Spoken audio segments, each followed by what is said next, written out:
27 royals, dead before their time, killed not by war, not by poison, but by something far stranger, fevers that made kings forget their names, rashes that erased empires, plagues that travelled faster than armies. Some died screaming, others simply faded. The official records whisper one thing, the bodies say another, and in every case the question lingers, what really killed them?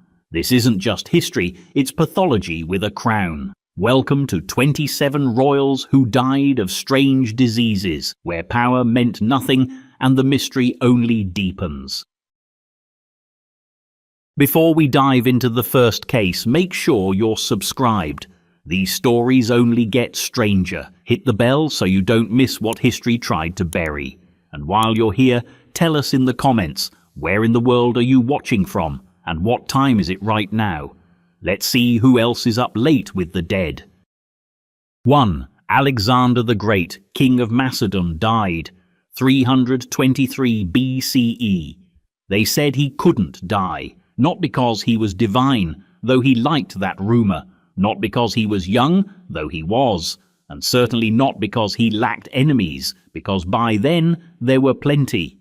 No, they said he couldn't die because he had already done the impossible, unified Greece, crushed Persia, pushed through deserts, mountains and rebellion with a kind of destiny-drunk swagger that rewrote entire borders. And when the man they called the son of Zeus fell ill, it wasn't supposed to end like this. But it did, slowly, strangely. By the time Alexander the Great died in Babylon in June of 323 BCE, at the age of 32, the empire stretched from the Ionian Sea to the Indus River, and the man who had commanded the loyalty of armies and the fear of kings lay still, wrapped in silence, not on a battlefield, not in a blaze of conquest, but in a slow, sweating descent into paralysis, fever, and, in what ancient sources describe with a whiff of unease, something that looked eerily like being alive while unable to move. The fever came first, after a night of drinking, or maybe 2 nights, depending on which ancient historian you believe. Alexander either drank himself into oblivion or simply complained of pain after a banquet. It was a regular Macedonian evening, booze, war stories, impossible egos. The next morning he woke up unwell. The fever got worse. Within days he couldn't speak, he couldn't move. His commanders stood by, silent and uneasy, as his body refused to die quickly. It took 12 days. Some said he had been poisoned, though this makes for a better conspiracy theory than science. For poison to work that slowly, without other symptoms, would have required a fantasy chemical that even modern assassins might envy. And besides, what could you possibly give to a man who had already consumed enough alcohol to sedate a city-state? Modern scholars have turned the mystery into a diagnostic contest.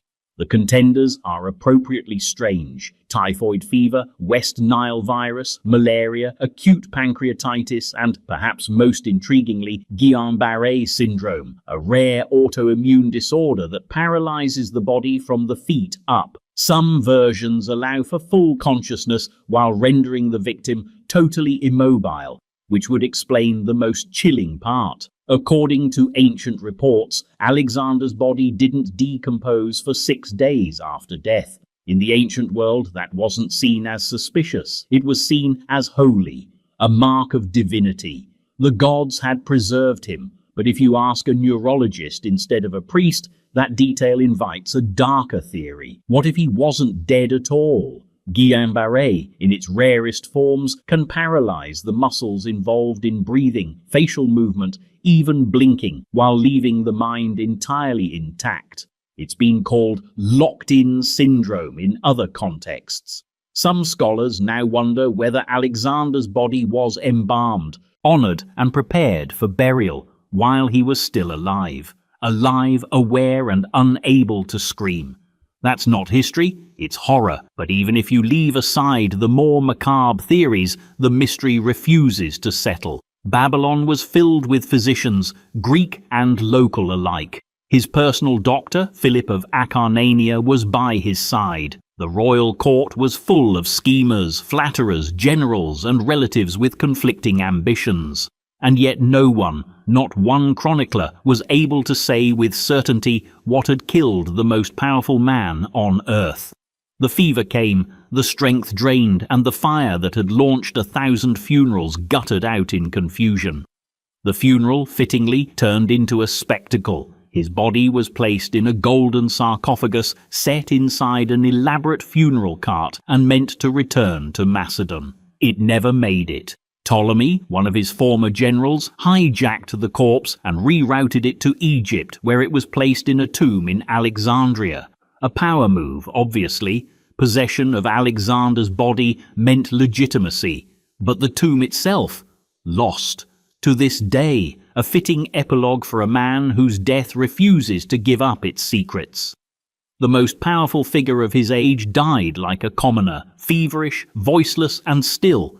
The cause of death remains speculation. The body is missing. The empire splintered almost immediately, and maybe that's the irony, that a man who rewrote geography left behind nothing but medical guesswork and a ghost map of where he might be buried. But Alexander wasn't the only royal whose death invited more questions than answers. Because across the sands of time, in another ancient desert, another king was dying, quietly pockmarked by a disease that hadn't even been named yet. 2.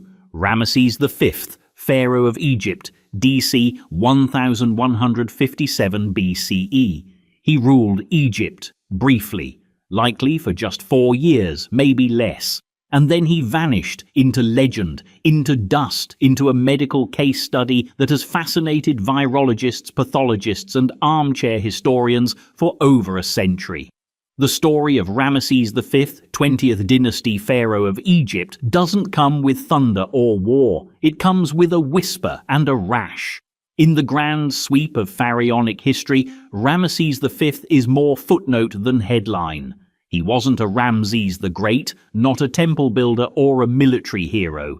His reign occurred during a period of slow decline, marked by economic instability, foreign incursions, and bureaucratic chaos. But what sets him apart is not what he built or conquered. It's how he may have died, and more specifically, what his skin tells us. Ramesses V's body wasn't just mummified, it was remarkably preserved, at least compared to most of his peers. When his tomb, Cave I-9, was opened in the 19th century, archaeologists were stunned to find a face still visible, chest and arms still intact, and most oddly, distinctive lesions across his face and torso. Small circular marks, raised, uniform, like the fingerprints of a disease that left its signature across time. And here's where the story starts to get weird.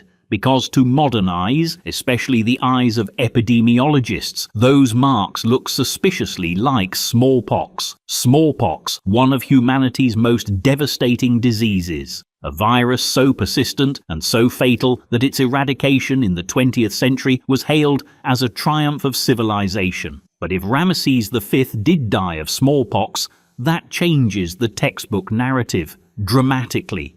It pushes the confirmed existence of the disease back by over 2,000 years, and it means that ancient Egypt, a land of sun gods and scarabs, was already haunted by a microbe that would later circle the globe. Still, the evidence is murky. Let's be fair, the diagnosis isn't universally accepted. The claim that Ramesses V is the earliest documented smallpox victim is based on visual inspection, not lab-confirmed virology. After all, ancient DNA degrades, viruses don't fossilize, and radiological or molecular testing on his mummy has been minimal.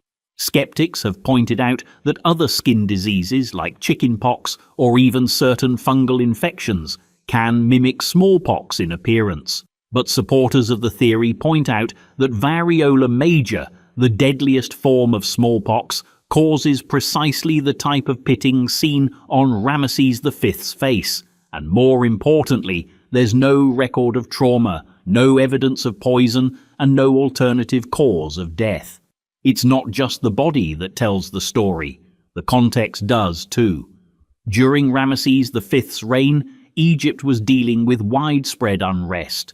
Tomb robberies were increasing, grain shortages were reported in state records. Some historians speculate that these weren't just political problems, they were public health issues. Epidemics have a way of magnifying existing instability, of turning drought into famine and fear into chaos. There are hints in the Harris Papyrus and other documents that suggest disease was present in the land, though ancient Egyptian sources, famously opaque about royal weaknesses, never admit that a pharaoh died of illness.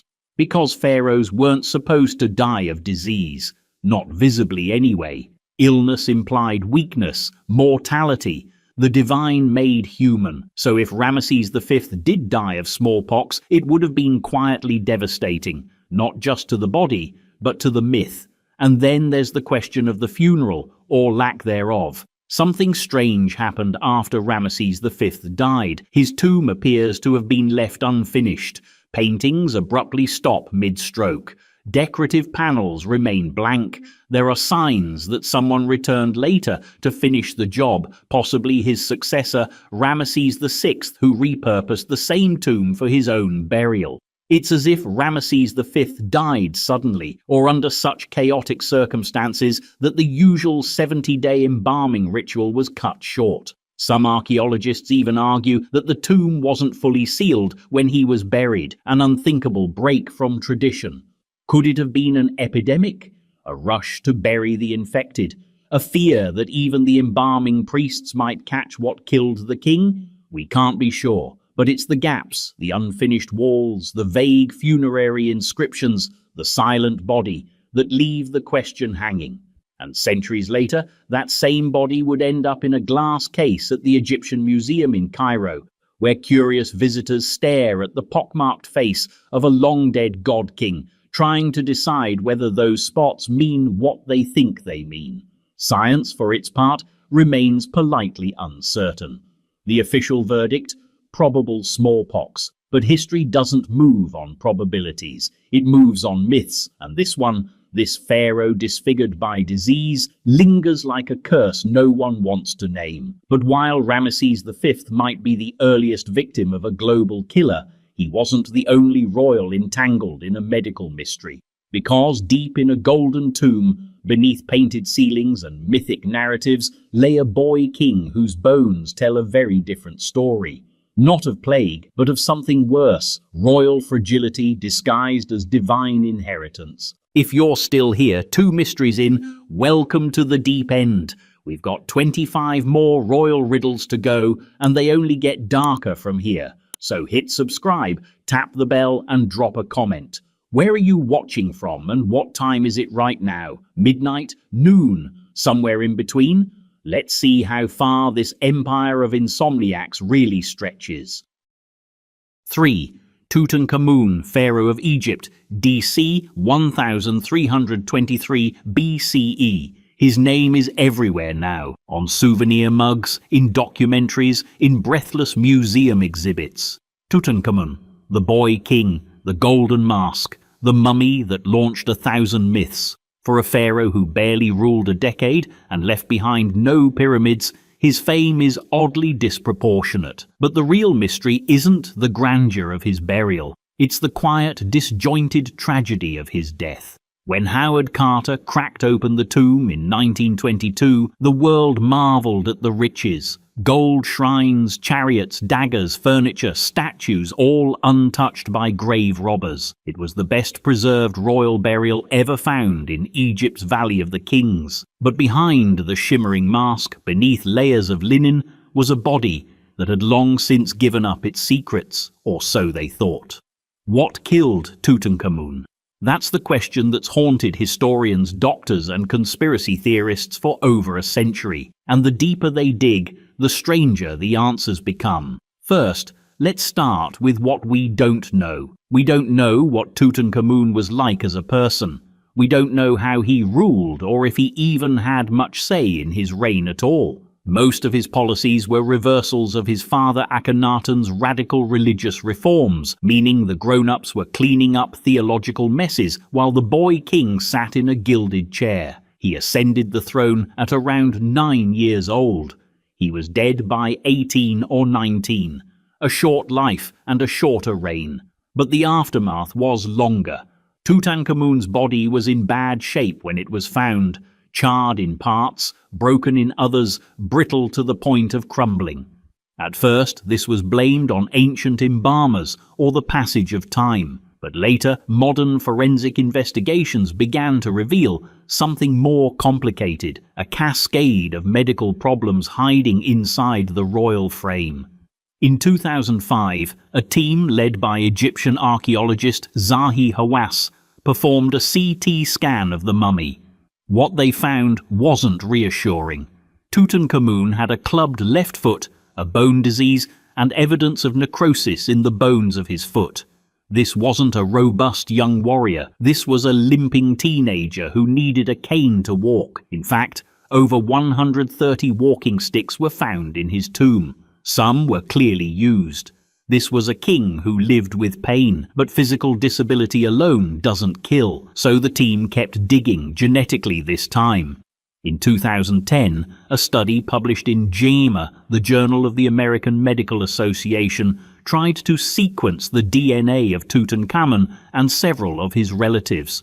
The findings added yet another strange layer. He had malaria. More specifically, Plasmodium falciparum, the most virulent strain. Combine that with his fragile bones and a hypothesis emerged. The young pharaoh may have died of complications from malaria, exacerbated by a vascular necrosis, the death of bone tissue due to limited blood supply. In other words, his body was breaking down from within. But, as with anything involving kings and coffins, the story refuses to sit still. Some argue that a broken leg, possibly caused by a fall, became infected and led to death. Others point to the royal inbreeding revealed by the DNA studies.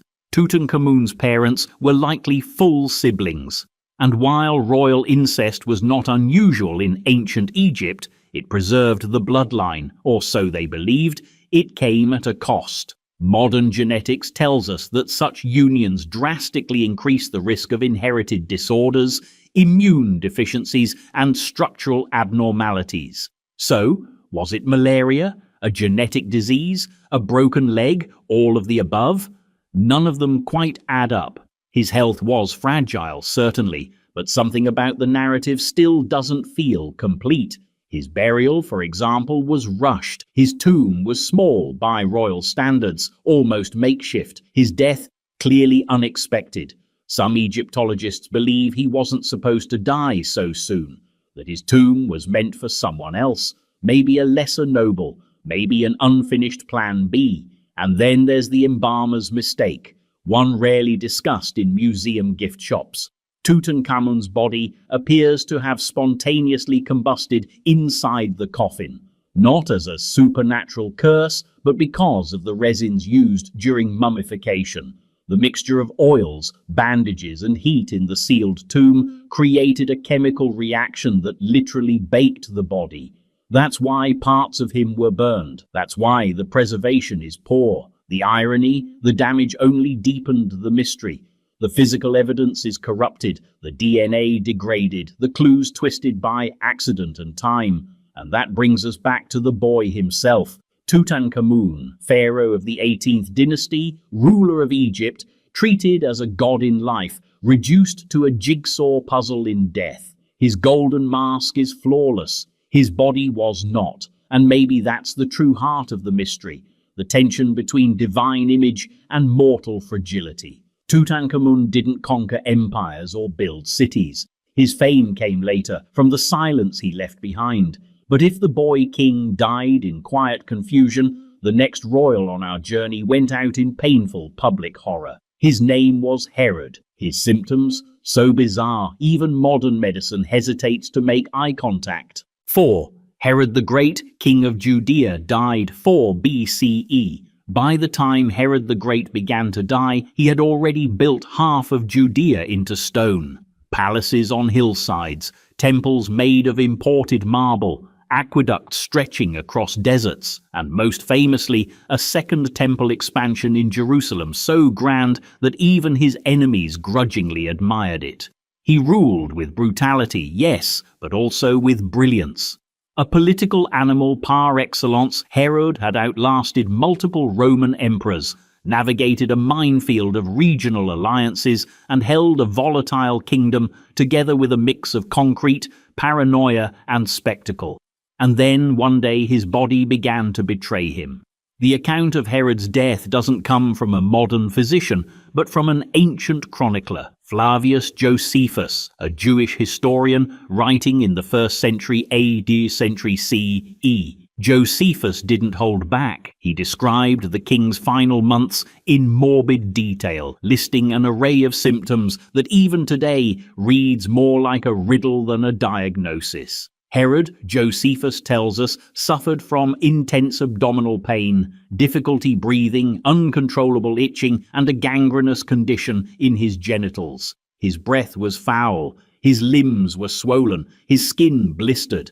The man who had ruled through terror now writhed in it. Modern historians and medical sleuths have tried to translate this ancient horror story into modern terms. The leading candidates: chronic kidney disease complicated by Fournier's gangrene, a rare, fast-spreading infection that attacks soft tissue, particularly in the lower abdomen and groin. Others have suggested scabies, diabetes, or even bowel cancer with secondary infections, but none of these explanations account for the sheer variety and extremity of Herod's symptoms. And perhaps that's the point. Herod was not an ordinary man, and his death was not an ordinary one. He had spent his life accumulating power through a unique combination of Roman loyalty and regional ruthlessness. He had his wife executed, 3 of his sons, advisors, generals, family members, all purged when he sensed disloyalty. This wasn't simply governance, it was a lifelong campaign of preemptive survival, and in a way his body followed suit, as if his organs had formed their own mutiny. But here's where things turn more than medical, because Herod, even in dying, remained Herod. Knowing death was near, he made a series of final paranoid moves. He had prominent Jewish leaders imprisoned in Jericho under orders that they should be executed upon his death to ensure national mourning. He revised his will twice. He summoned physicians, then ignored them. He arranged one last assassination attempt against a son, and when that failed, tried again. In short, Herod didn't go quietly, and neither did the legend, because layered on top of Josephus's account is the biblical portrayal, the Herod of the massacre of the innocents, the tyrant said to have ordered the execution of every male infant in Bethlehem upon hearing of the birth of a future king of the Jews. Whether or not that story is historically verifiable, it amplified the mythology. Herod the builder, Herod the killer, Herod the cursed, which brings us back to his death. Let's say, for the sake of analysis, that it was chronic kidney disease with an added infection, likely the modern consensus. That alone would have produced many of the symptoms Josephus described: fluid retention, mental confusion, uremic breath, skin changes. Add an aggressive infection like Fournier's, and you get tissue decay, swelling, and systemic collapse. But what you also get, tellingly, is prolonged suffering. A slow death, not a noble fade to black, but a dragged-out unraveling. And maybe, just maybe, that's the real diagnosis, poetic irony. Herod, who tried to control everything, his lineage, his enemies, his image, even how others would grieve for him, couldn't control the one thing that truly mattered: his own exit. His final days were a study in the limits of empire, not military failure, not assassination, but the slow, indifferent decay of biology. A king brought low not by rebellion, but by his own cells. He died in Jericho, sometime in 4 BCE, surrounded by doctors who had no answers and courtiers who were quietly watching the clock. Within days, riots erupted. His carefully constructed succession plan fell apart. The territory was split. Rome got involved. The empire he'd spent decades sculpting began to fray before his body was even cold. And yet Herod's death left behind more than instability. It left a model, a pattern. Because across history you'll find a peculiar genre of royal suffering, grand architects of kingdoms brought down by inexplicable afflictions. In Herod's case, the disease was strange. In the next king's case, it was unmistakable, and yet it rewrote the very idea of what it meant to rule while decaying. Because the next royal in this chain didn't just suffer, he reigned while dissolving. He ruled Jerusalem as his body failed, piece by piece, decade by decade. 5. Baldwin IV, the leper, King of Jerusalem, Boshua 1174 to 1185. He was crowned at 13, buried at 24, and remembered forever by a single word, leper. Baldwin IV, King of Jerusalem during the height of the Crusader kingdoms, is one of those historical figures whose life seems scripted by fate, if fate had a flair for irony. He ruled in a land obsessed with purity, power, and divine favor, and he did so while carrying the one disease most associated with sin, exile, and untouchability. But Baldwin wasn't born sick. That would have been too easy. He was a prince first. The son of Amalric I of Jerusalem, raised in the court of Outremer, educated by tutors, trained in politics and warfare, like any other heir to a throne carved from blood and theology. According to his tutor, the historian William of Tyre, the first sign that something was wrong came when the young Baldwin felt no pain. Not metaphorically, literally. He couldn't feel pain in his right arm. He could be pinched, scratched, even burned, and he wouldn't react. That wasn't bravery. That was neuropathy. William of Tyre wrote it down with a scholar's restraint, but even then, the alarm was clear. This wasn't a passing illness. This was Hansen's disease, what the medieval world called leprosy. And in the 12th century, that wasn't just a diagnosis, it was a verdict. Leprosy was the disease of the unclean, the punished, the cursed. In Europe and the Levant, lepers were often expelled from cities, forced to wear bells or clappers to announce their presence. They weren't just considered sick, they were considered spiritually contagious. Their presence was a reminder that flesh rots, kingdoms fall, and even divine favor has limits. But Baldwin IV was not expelled. He was crowned. That's the first twist in his story, how a visibly ill teenager was permitted to rule at all. The Kingdom of Jerusalem was in a precarious position at the time, surrounded by Muslim powers, dependent on European support, and prone to internal factionalism. The nobles had every reason to block a leper king, but they didn't, possibly because Baldwin, despite his illness, was sharp, politically astute, and, for a time, physically able to lead. In fact, he fought. In 1177, at the Battle of Montgisard, Baldwin, just 16 years old, led his forces in a surprise attack against the vastly larger army of Saladin. Against all odds, the Christian forces won. It was a brief but brilliant victory, and it cemented Baldwin's reputation as something more than a tragic figure. He wasn't a sick boy in a golden chair. He was a strategist, a king.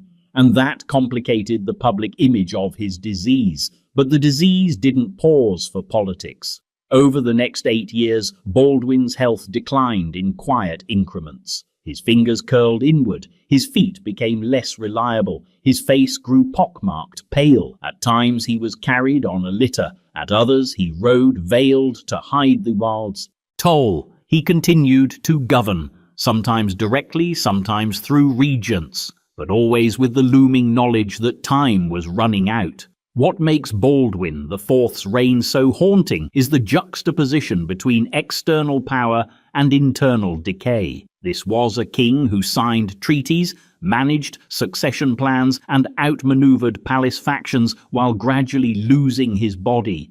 A boy trying to manage the balance of Christian and Muslim power in the Levant while knowing that he would never live to see how it played out. His court knew it too. There was a growing scramble for control of the future over his heir, his sister Sibylla, and her marriage prospects. Baldwin himself tried to orchestrate a smooth transition of power, naming his nephew Baldwin V as co-king before his death. It didn't work. Civil war followed soon after. Jerusalem fell to Saladin in 1187, just 2 years after Baldwin IV was buried in the Church of the Holy Sepulchre. And that's the irony. Baldwin's body may have failed, but his mind did not. He saw the fall coming and tried to prevent it. He made political compromises, rearranged family alliances, and even sidelined his own sister to protect the kingdom's future. But the body politic, like the human body, is not so easily controlled. Historians now recognize Baldwin IV as one of the most capable kings of the Crusader states, not because of military conquests, though he had those, but because of his clear-eyed pragmatism. He understood the limits of his time, his body and his court. He ruled not with divine right, but with strategic clarity. A leper king in an age obsessed with signs from God somehow became the most rational man in the room, and still it wasn't enough. His death marked the beginning of the end for Christian Jerusalem. The careful balance he had maintained collapsed in his absence. But the legacy of Baldwin IV lingers in the historical margins, a reminder that even those labelled as cursed can be crowned, and that power sometimes wears a mask of illness. Yet if Baldwin's illness was visible, progressive, and diagnosed in his own time, the next royal on our list wasn't nearly so lucky. Because what happens when disease is invisible, inherited, and silently ticking across generations? When the symptoms are not on the skin, but in the bloodline itself? Ask the Habsburgs. Or better yet, start with the last strangest king to carry their name. 6. Charles II of Spain, Rookie 1665 to 1700. He was called El Hechizado, the Bewitched, not by poets, not by enemies, but by his own people. And not because of something he did, but because of what he was. An enigma in flesh, a medical paradox with a crown. Charles II of Spain, the last Habsburg monarch of the Spanish line, didn't just rule in decline, he was the decline. The end of a dynasty written not in blood, but in genes. You didn't need a physician to see it. From birth, Charles was visibly unwell. His body was frail, his jaw jutted unnaturally forward, his tongue too large for his mouth. He suffered from seizures, digestive issues, muscle weakness, and a cognitive delay that made royal tutors quietly revise their expectations. The Habsburg dynasty, by then centuries old, had already accumulated the baggage of its own success. A long-standing policy of intra-family marriage meant that Charles was the product of generations of cousin-to-cousin unions. By modern reckoning, his inbreeding coefficient was higher than that of a child born to sibling parents. But in the 17th century, no one talked about genetics. They talked about curses. Charles became king at the age of 4, a child king with a collapsing empire and an aristocracy more focused on court rituals than governance. He was sheltered, ceremonial, and according to the surviving letters from ambassadors and courtiers, completely unprepared for power. But more than that, he was sick, chronically, strangely sick, and no one could agree on why. Throughout his life, Charles suffered from periodic neurological episodes, unexplained fevers, speech and mobility impairments, and a near-total absence of reproductive ability. He married twice. Neither marriage produced an heir. Courtiers whispered about impotency. Priests muttered about demonic forces. Doctors offered contradictory treatments, ranging from exorcisms to powdered herbs, none of which worked. Behind all of this, the Spanish Empire was crumbling. Gold from the New World was drying up. The economy was collapsing under the weight of war debt and royal inefficiency.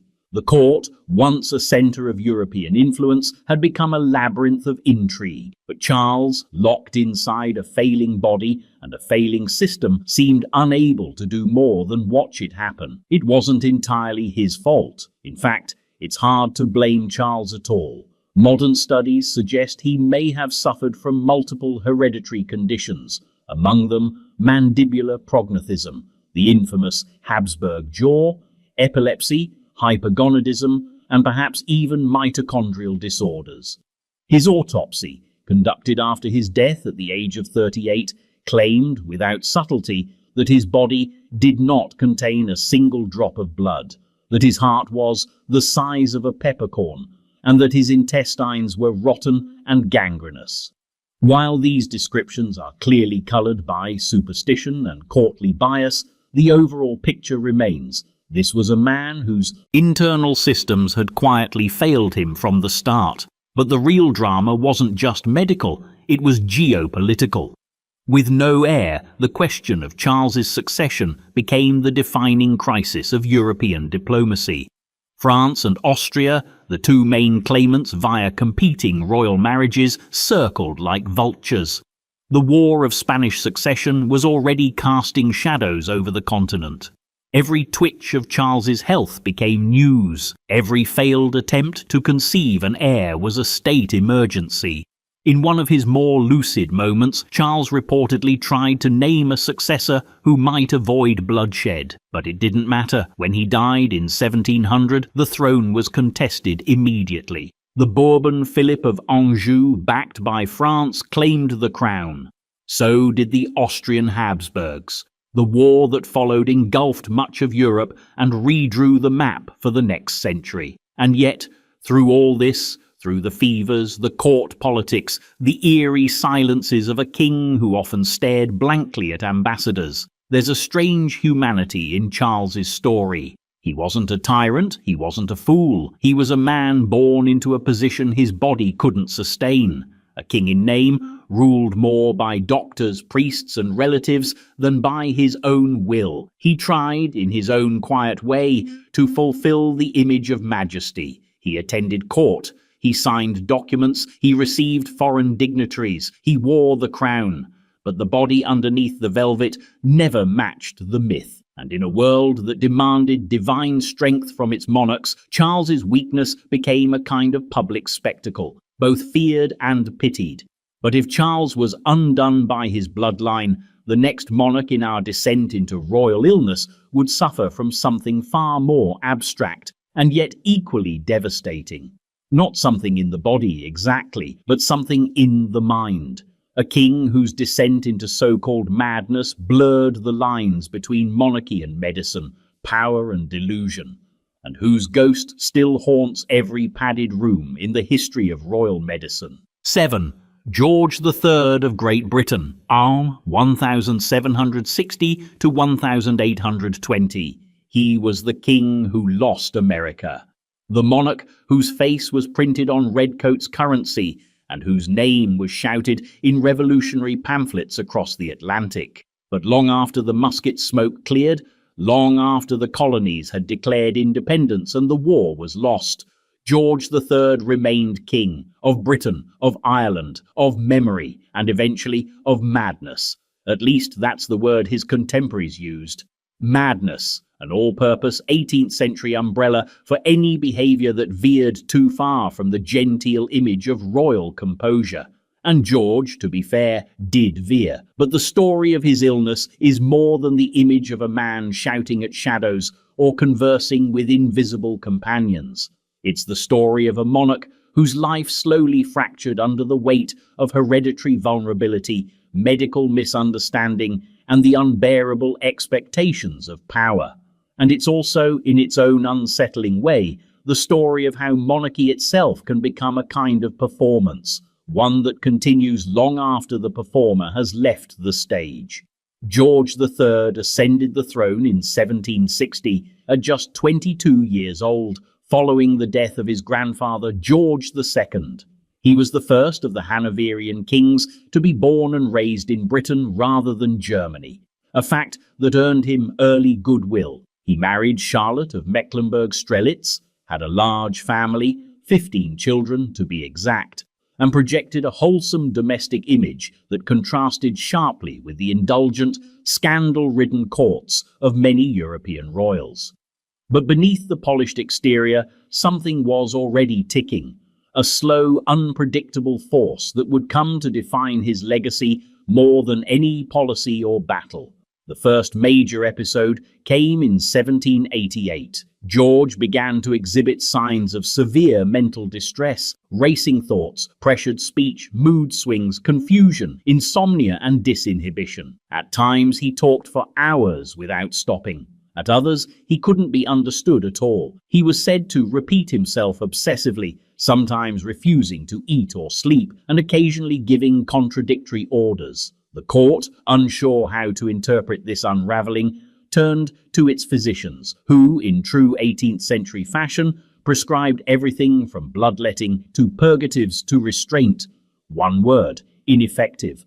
But perhaps more damaging than the illness itself was the political vacuum it created. A monarch was not just a man, he was the state. If he couldn't govern, who could? The crisis eventually triggered the Regency Bill, a constitutional debate about whether his son, the future George IV, should be installed as regent. The episode ended in early 1789 when George unexpectedly recovered. But the damage to his reputation, his family, and the public image of royal invincibility was already done, and the illness wasn't finished with him yet. Modern medicine has attempted to retrofit George III's condition with a diagnosis. For much of the 20th century, the favored theory was porphyria, a rare metabolic disorder that can cause neurological symptoms, discolored urine, and abdominal pain. This theory was popularized by the 1969 book The Purple Secret, which argued that both his physical and mental symptoms matched the disease. Supporters of this theory even cited contemporary accounts of his urine turning dark, though the sources for that detail are shaky at best. More recent scholarship leans in another direction entirely: bipolar disorder, possibly complicated by anxiety and recurrent depressive episodes. George's long stretches of stability, punctuated by acute manic or psychotic episodes, do seem to fit the modern psychiatric framework more cleanly. But the truth is, we'll never know for certain. The king's medical records are fragmentary, the terminology outdated, and the royal household notoriously opaque when it came to matters of health. What we do know is this: the episodes became more frequent with age. By the early 1800s, George was almost entirely incapacitated. His son was formally declared Prince Regent in 1811, effectively ending George III's reign in all but name. For the last decade of his life, he lived in seclusion at Windsor Castle, blind, likely deaf, and increasingly detached from the world. And yet, even in that isolation, George remained a symbol, a figure on coinage, a name in state documents, a monarch in theory, even as the man behind the title disappeared into illness. It's a strange kind of duality, how power can persist without presence, how institutions continue to orbit a centre that's no longer there. George III died in 1820. By then, the world had changed. Napoleon had risen and fallen. The Industrial Revolution was reshaping society, and the empire he once governed was no longer quite his own. He had become a kind of royal relic, remembered less for his policies than for his condition. But maybe that's the real mystery. Not just the illness, but how it redefined the monarchy itself. How a king's vulnerability forced a nation to grapple with the idea that rule does not always mean control, that sovereignty can be maintained even as the sovereign slips away. Still, at least George was eventually understood, even if posthumously. The next royal in our story wasn't afforded such a luxury. Her illness came quickly, invisibly, and with fatal speed. No madness, no exile, just a queen, a fever, and a sudden silence, so sudden it still echoes across her brief, unfinished reign. 8. Mary II of England, Scotland, and Ireland, or 1689 to 1694, she ruled jointly with her husband William of Orange. a rare arrangement in the annals of monarchy, not because two monarchs sharing power was legally impossible, but because it was practically unthinkable. Yet Mary II, daughter of the deposed Catholic King James II, became queen regnant by popular demand, and not merely as a ceremonial consort. She was crowned with William, not beneath him. For 5 short years, she presided over the affairs of the three kingdoms with a kind of quiet competence that history tends to overlook. And then, just as she had stepped fully into her role as sovereign, she was gone. Her death came in winter, swift, abrupt, and cloaked in the same irony that threads its way through so many royal ends. December 1694, a biting cold season in London, and Mary, just 32 years old, was bedridden with what her physicians described as a feverish cold. Within days, it escalated to full-blown crisis. Her skin broke out, her body weakened, her breathing grew difficult.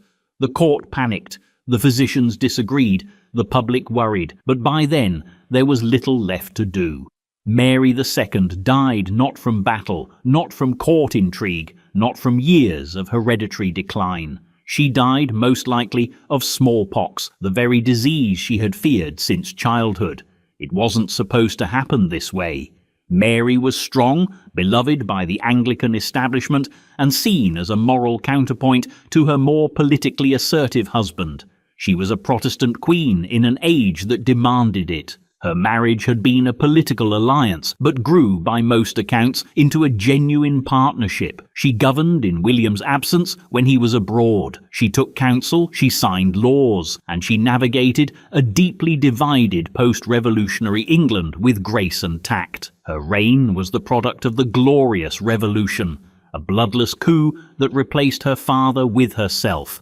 An inversion of dynastic norms that required careful maintenance of public image. She did it well, until her body failed her. The exact cause of death was not officially confirmed. Some physicians claimed it was a particularly virulent case of smallpox, possibly hemorrhagic in nature, a rare form in which the disease progresses so rapidly and severely that death can come within days, even without the signature rash fully developing. Other observers noted that her symptoms seemed to accelerate with terrifying speed.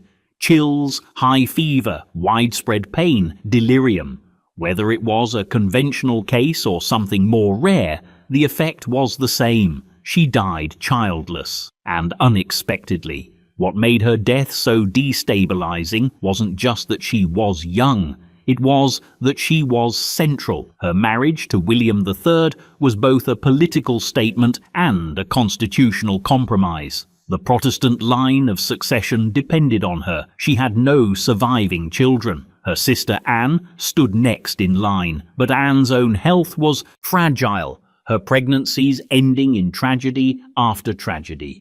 The question of who would carry the crown forward, if anyone could, reopened old anxieties the Glorious Revolution had supposedly settled. The public reaction was uncharacteristically emotional. This wasn't the usual ceremonial mourning of a distant monarch. Mary had been popular, not just tolerated. She was dignified without being severe, religious without fanaticism, and loyal without making herself invisible. Her public persona had been carefully curated, but it was also genuinely admired. When she died, there were street sermons, unofficial elegies, pamphlets filled with grief. It was a strange kind of mourning, more for potential than for power. And yet, even in death, her role was political. The court carefully orchestrated her funeral, making sure to emphasize her piety, her Protestant virtue, her stability. No scandal, no rumours, just solemnity and loss. Her body lay in state at Whitehall, draped in black velvet and flanked by guards in mourning attire. The funeral procession wound its way through London to Westminster Abbey, where she was buried with royal honours. A moment of stillness in an era not known for it. Historians now look back on Mary's reign with a sense of truncated legacy. She might have governed longer. She might have reconciled further divisions between crown and parliament. She might have brought continuity to a monarchy already showing cracks in its foundations. Instead, her death marked the beginning of another uncertain transition, one that would, in time, lead to the Act of Settlement, the Hanoverian succession, and the constitutional reshaping of monarchy itself. And smallpox, it wasn't done yet. Despite early experiments in inoculation from the East and whispers of variolation among the elite, no cure or prevention had reached the broader population in Mary's time. The virus remained indifferent to title or power.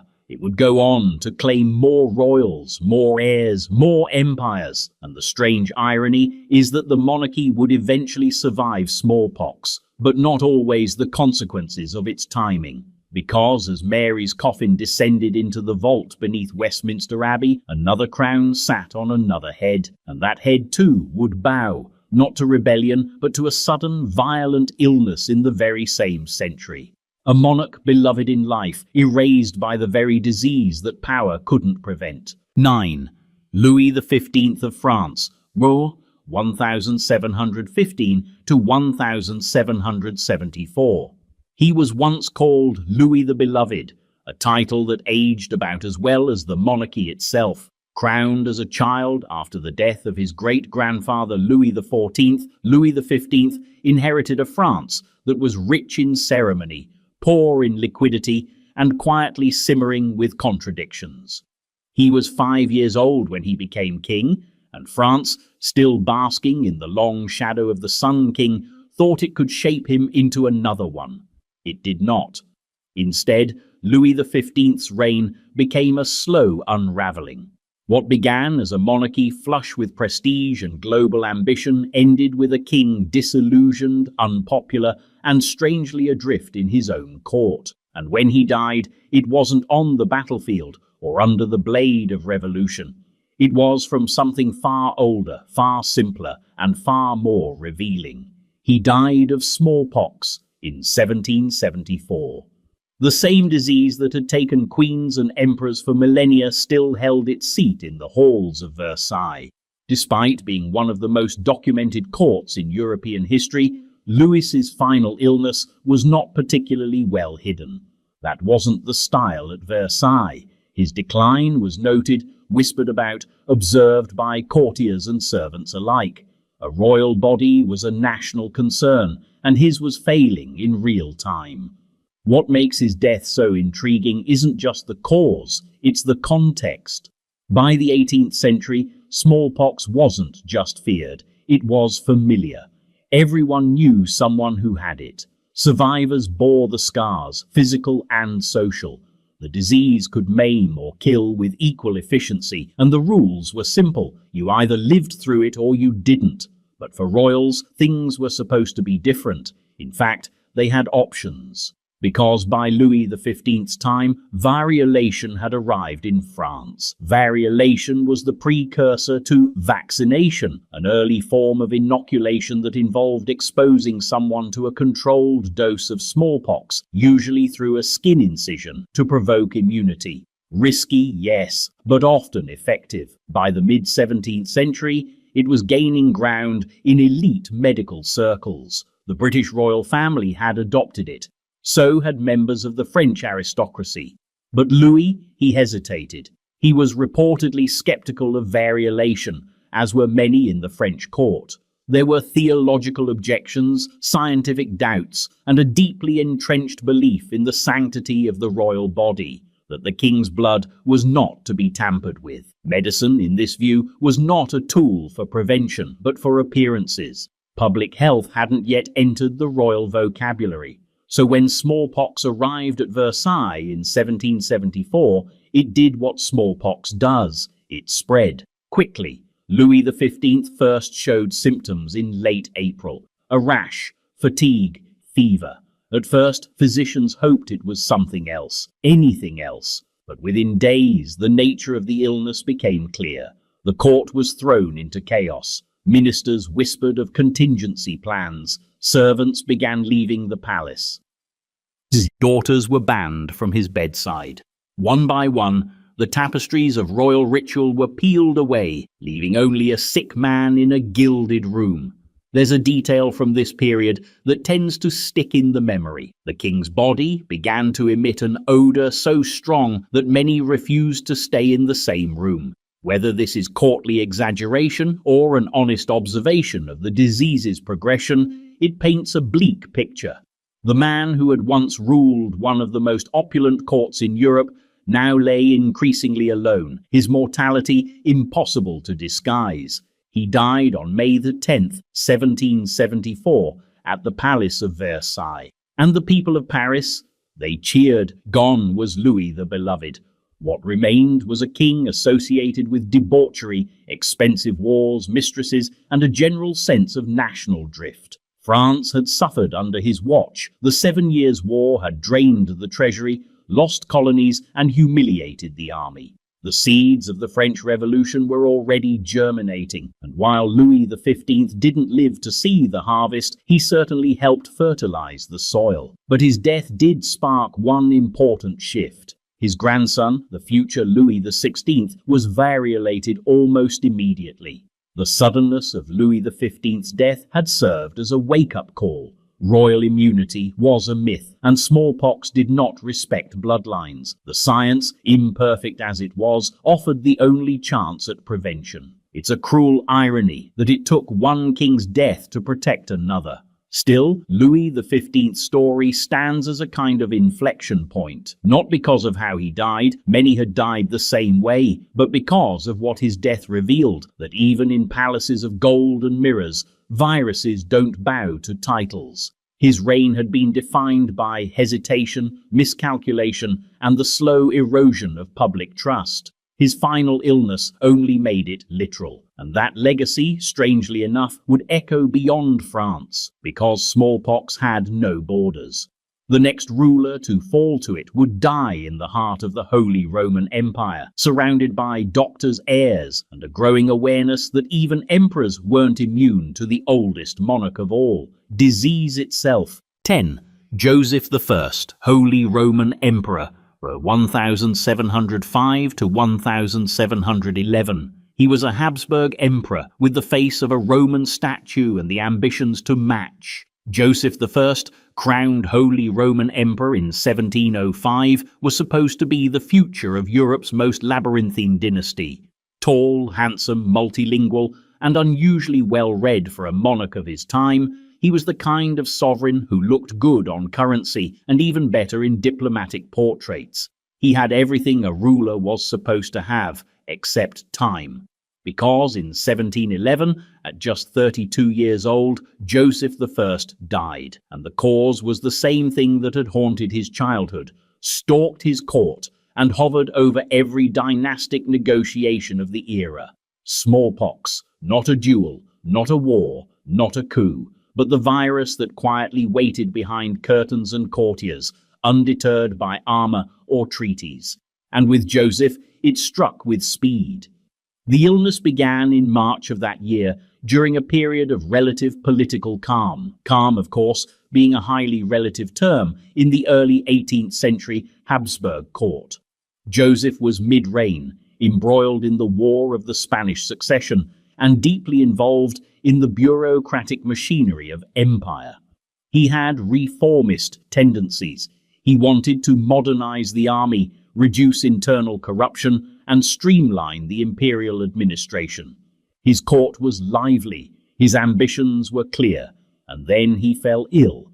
At first it looked like a fever, a common enough occurrence in a palace full of candles, velvet, and questionable hygiene. But within days, the signs were unmistakable. Blotches, a rising temperature, debilitating fatigue. Joseph had been exposed to variola major, the deadliest strain of smallpox, and he showed no signs of immunity.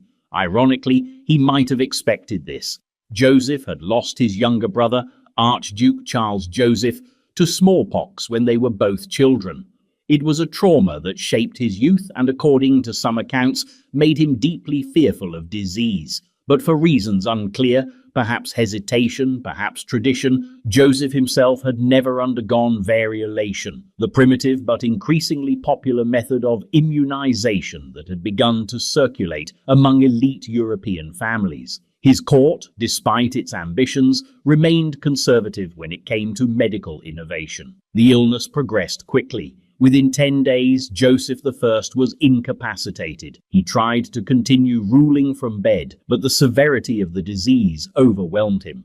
Accounts from the court describe a rapid decline, the emperor's strength vanishing, his voice faltering, his appearance changing in ways his doctors refused to describe in detail. On April the 17th, 1711, he died. Just like that, gone.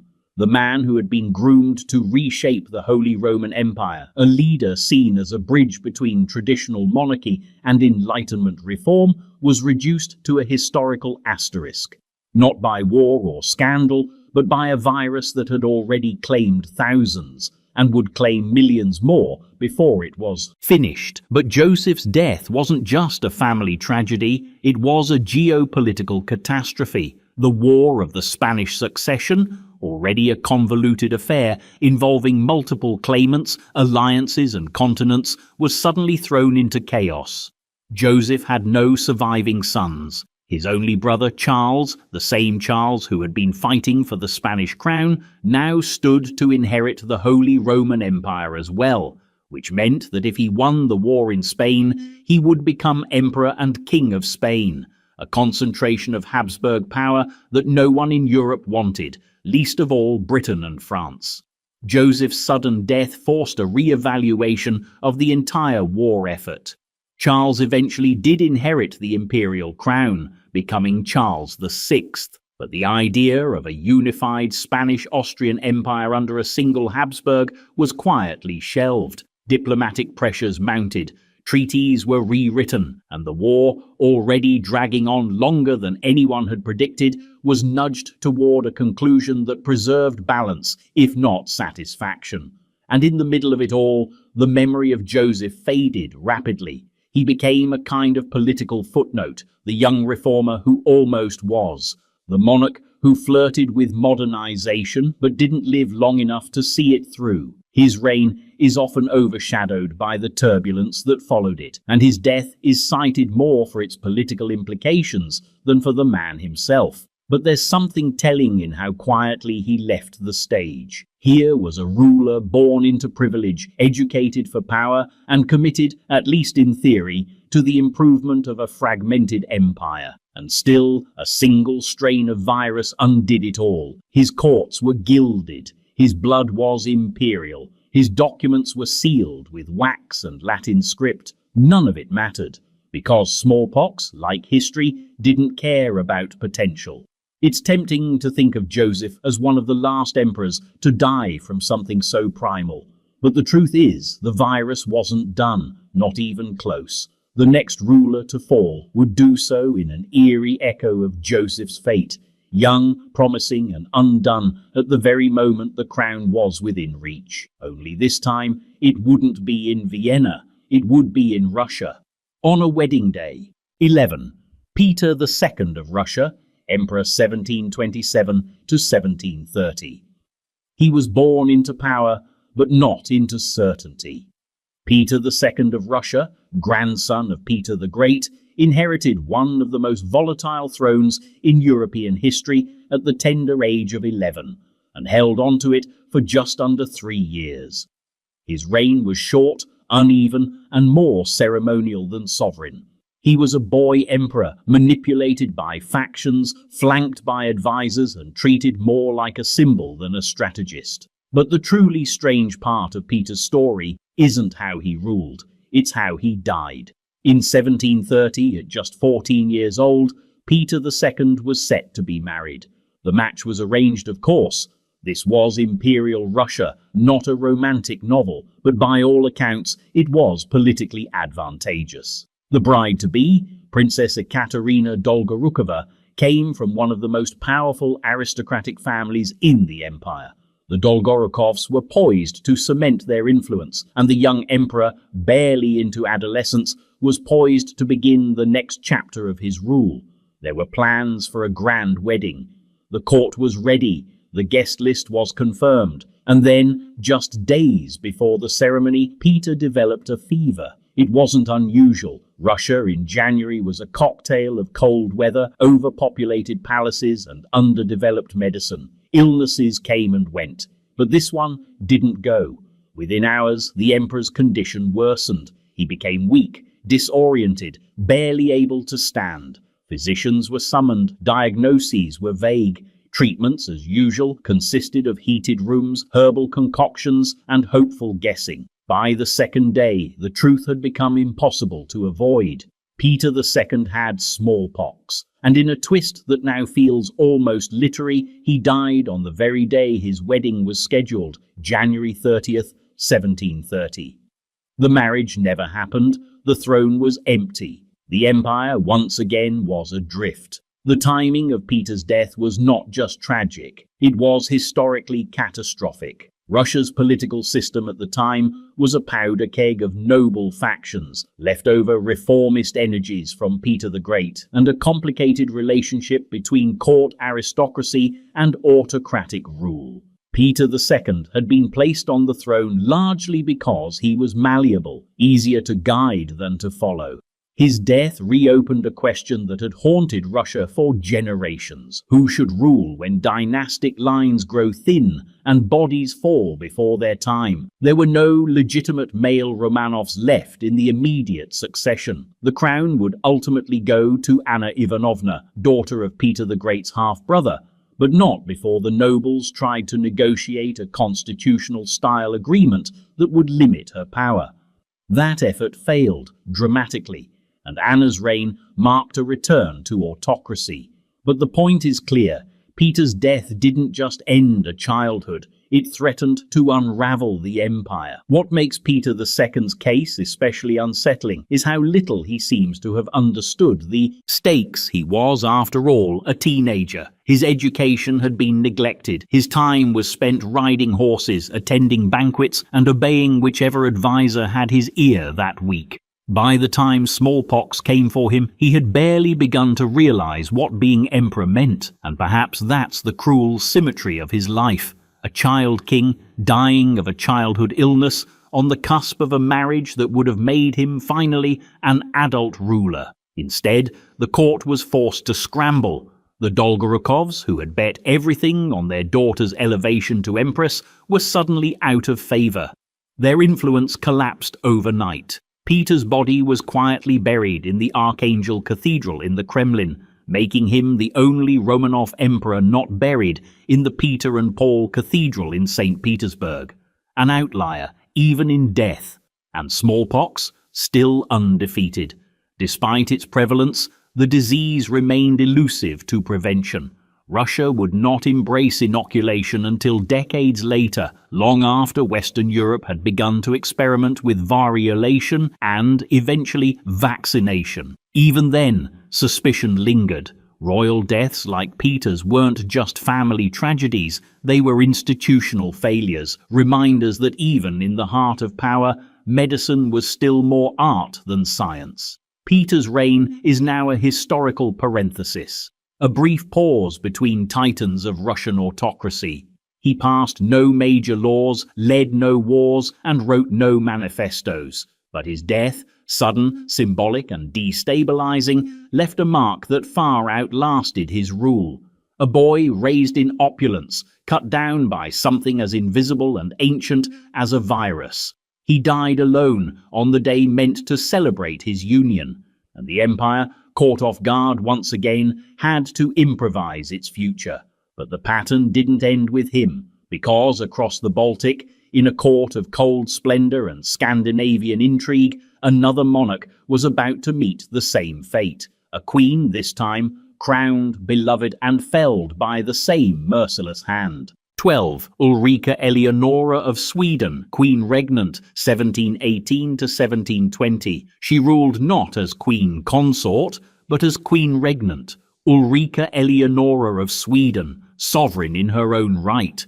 a rare political anomaly in a kingdom where power was almost always coded in male lineage and military muscle.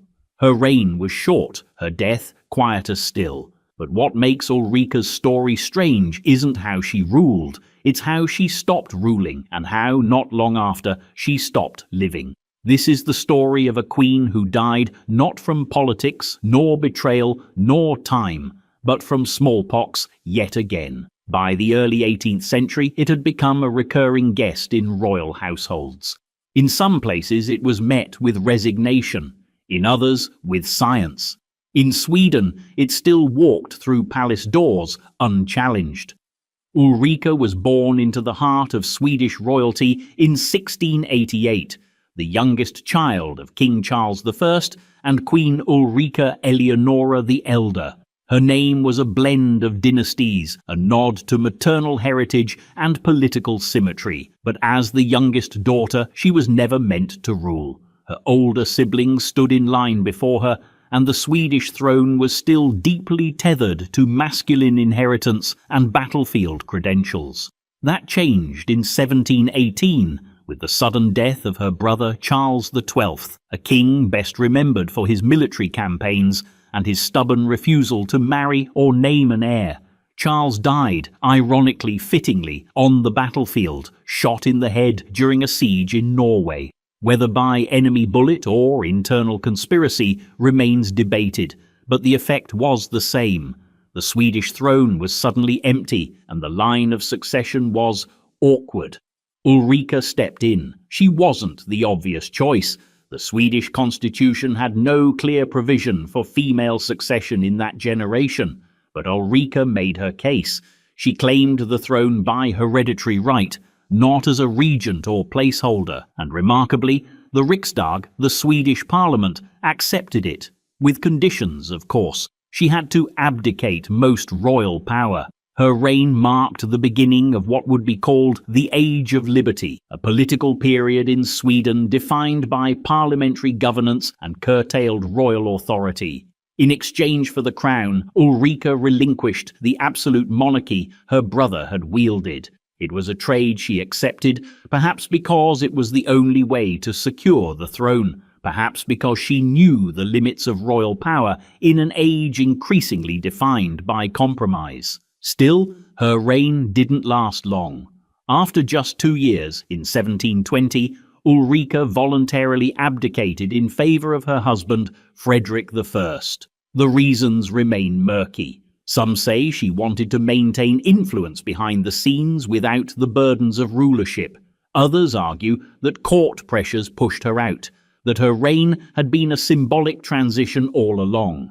She lived on for 2 more decades as queen consort, mostly sidelined, occasionally consulted, and largely respected, if not politically powerful. Then, in 1741, smallpox arrived again. Sweden had suffered periodic outbreaks for centuries. The disease was common, but no less feared for its frequency. Among the nobility, rumours of variolation had begun to circulate, this idea that a controlled infection might grant immunity. But the practice remained controversial in Sweden, both medically and theologically. Some saw it as tampering with divine judgment. Others saw it as a risk not worth taking. Ulrika Eleonora, ever cautious, was not inoculated. She was 52 years old when symptoms appeared. A high fever, fatigue, and soon the telltale signs of infection. The court quickly realized what it was, but unlike previous centuries, when disease was wrapped in mystery and cloaked in superstition, smallpox in Ulrika's time was fully legible. They knew what it was. They just couldn't stop it. She died on November 24, 1741, in Stockholm. What makes her death quietly tragic is how unremarkable it was, at least to those around her. A former queen, no longer in power, dying of an ordinary disease in an extraordinary place. The official record makes little fuss. Her funeral was respectful but subdued. She was buried in the Riddarholm church alongside Sweden's other royals, her name etched into stone beside kings and conquerors. And yet, Ulrika's death marks something stranger than a royal obituary. It's a kind of symbolic echo, a reminder that even monarchs who escape the throne cannot escape the systems that define them. Her rule had been brief, limited, almost experimental. Her death, by contrast, was textbook. A woman born into power, handed a crown, and then undone by the same microscopic force that had stalked empires since antiquity. By the time Ulrika died, smallpox had taken dozens of royals across Europe.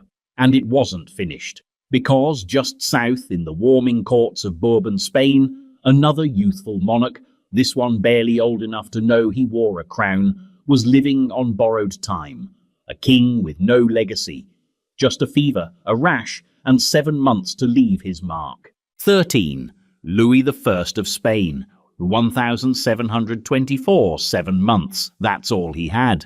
Louis I of Spain holds the curious distinction of being one of Europe's shortest reigning monarchs, a king who came to power as a teenager and exited the world before his royal signature had time to dry on any meaningful decree. In life, he was known more for potential than policy. In death, he became another entry in smallpox's royal resume, a quiet but precise reminder that even the grandest throne means little to a microorganism with no regard for succession.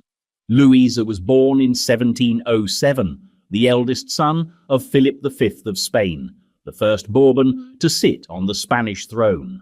Philip, a grandson of France's Louis XIV, had come to power after the tumultuous War of the Spanish Succession, a drawn-out contest between major European powers over who would inherit the vast and unstable Spanish Empire after the extinction of the Habsburg line.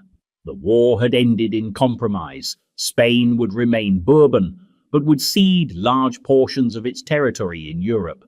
This made young Louis a figure of international interest the moment he was born. He represented the future of Bourbon Spain, a bridge between French dynastic influence and Spanish political survival. Groomed from an early age to inherit the crown, Louis was raised in a palace atmosphere that was equal parts ceremonial, cautious, and politically charged. By all accounts, he was a studious boy, awkward in public, soft-spoken, and more inclined toward quiet piety than the theatrical posturing that defined many of his European cousins. But in 1724, something unexpected happened. Philip V, known for his long spells of depression, religious obsession, and increasingly erratic behavior, abdicated the throne, naming his 17-year-old son Louis as his successor. Why? Historians still debate it. Some cite Philip's mental health, others suspect behind-the-scenes court maneuvering or a calculated attempt to preserve Bourbon power by installing a younger king while Philip still controlled the levers of influence from behind the curtain. Regardless of motive, the abdication was formal and real.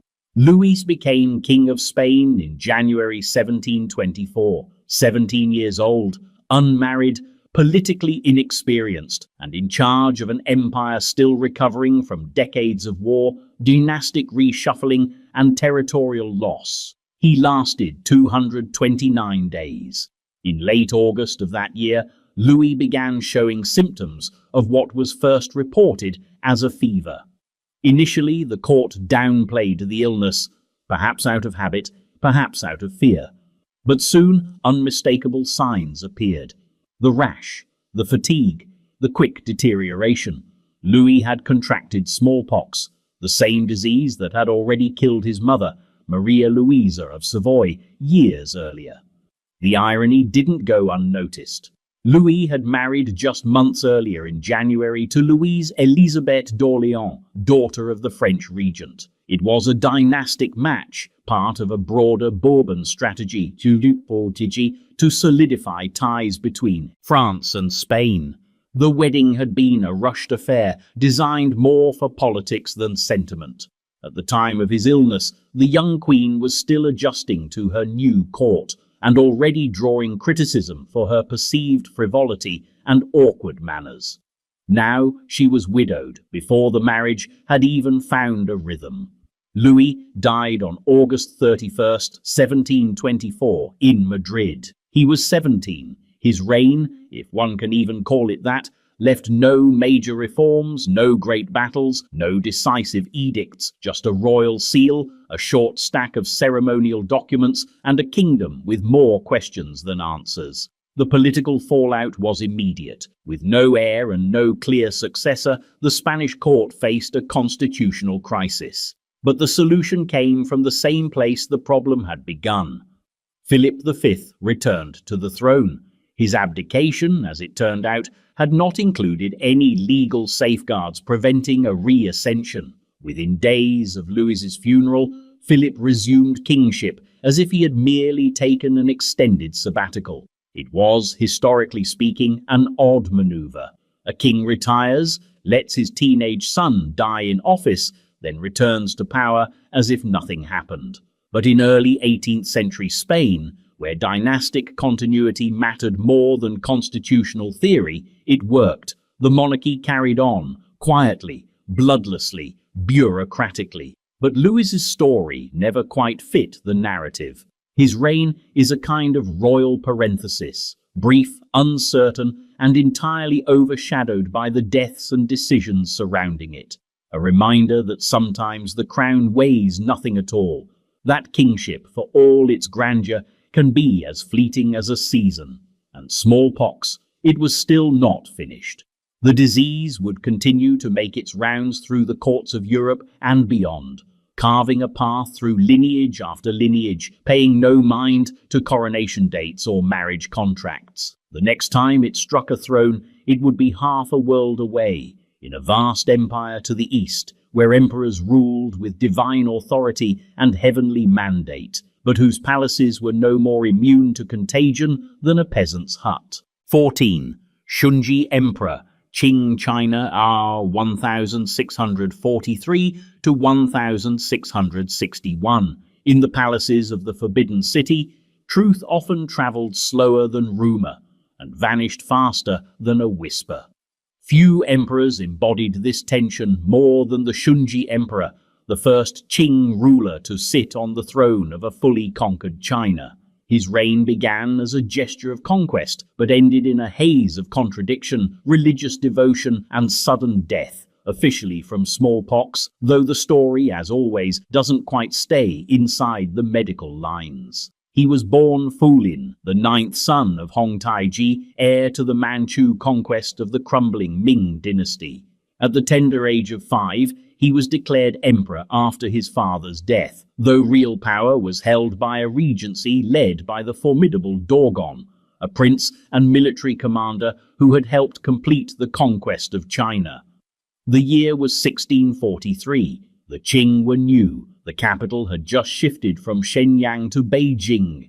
The Forbidden City still echoed with the ghosts of Ming emperors. Shunji, crowned amid the ash and dust of dynastic collapse, became the public face of a new order. But he wasn't supposed to be a symbol. He was supposed to live. What followed was a reign marked by contradiction. Shunji showed an early interest in governance, rare for emperors who ascended young and ruled under regents. He pushed for reforms, expressed a fascination with Han Chinese culture, and even attempted to soften the brutal edges of Qing military rule. He favored Buddhist monks, questioned Confucian orthodoxy, and, most controversially, developed a fascination with Catholic missionaries at court. He invited Jesuits to the palace, admired their clocks and telescopes, and kept one, Father Adam Shaul, as a trusted advisor. For a Manchu emperor ruling over a Han majority, this was politically ambitious. It earned him enemies. So did his efforts to wrest power from Dogon's faction after the regent's death. But Shunji endured, making it to adulthood, a rare feat for any ruler born into the aftermath of war. By his mid-teens, he was issuing edicts, patronizing scholars, and expressing an increasingly personal sense of purpose. He married, he fathered children. He began to shape the image of Qing rule beyond military might. And then, in 1661, at just 22 years old, he died. The cause? According to official records, smallpox. And that's where the mystery begins. Smallpox, of course, was no stranger to China. The disease had circulated through the empire for centuries, recorded in medical texts, feared by every stratum of society. But among the Manchus, it held an especially ominous weight. Unlike much of the Han population, who had often been exposed in childhood, the Manchu elite, raised in the colder northeastern steppes, had historically lower rates of immunity. When they marched south to conquer China, they didn't just face Ming loyalists, they faced a microbial threat to which their people were biologically naive. So when Shunji fell ill with fever and skin eruptions in early 1661, the court was already on high alert. His symptoms reportedly worsened quickly. Within days, he was incapacitated, then dead. The throne passed to his third son, who would become the Kangxi Emperor, one of the longest reigning and most influential monarchs in Chinese history. Shunji, meanwhile, was mourned in ritual, recorded in the annals, and quietly questioned.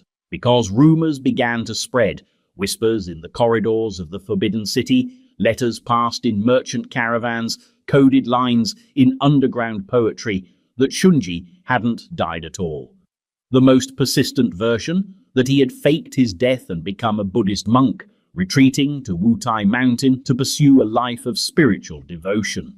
This theory gained traction not just because of the secrecy surrounding his illness, but because of Shunji's own late-in-life behavior. In the final years of his reign, he had reportedly grown disillusioned with palace life. He spent long hours in private meditation. He hosted Buddhist monks at court. Some said he had planned to abdicate. Others claimed he had confided dreams of escape.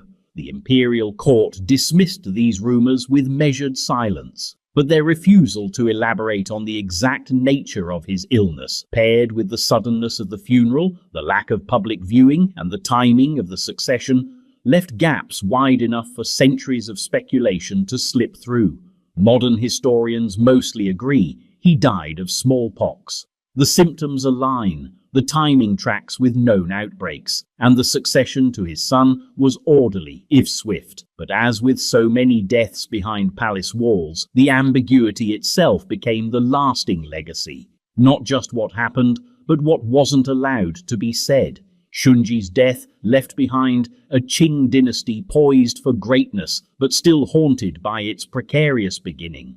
His son Kangxi would later become a patron of inoculation, encouraging variolation across China to curb smallpox's relentless toll. But for Shunji, it was too late. His death was a reminder that for emperors raised on the illusion of divine mandate, there was no mandate against microbes. Still, Shunji wasn't the last Qing ruler to suffer under smallpox's shadow, because a century later, the disease would return. Not in secrecy, but in full imperial spectacle, and take down another young emperor, whose death would ripple through the court like the final act of a prophecy unfulfilled. 15th Tongji Emperor, Qing China, Yi, 1861 to 1875.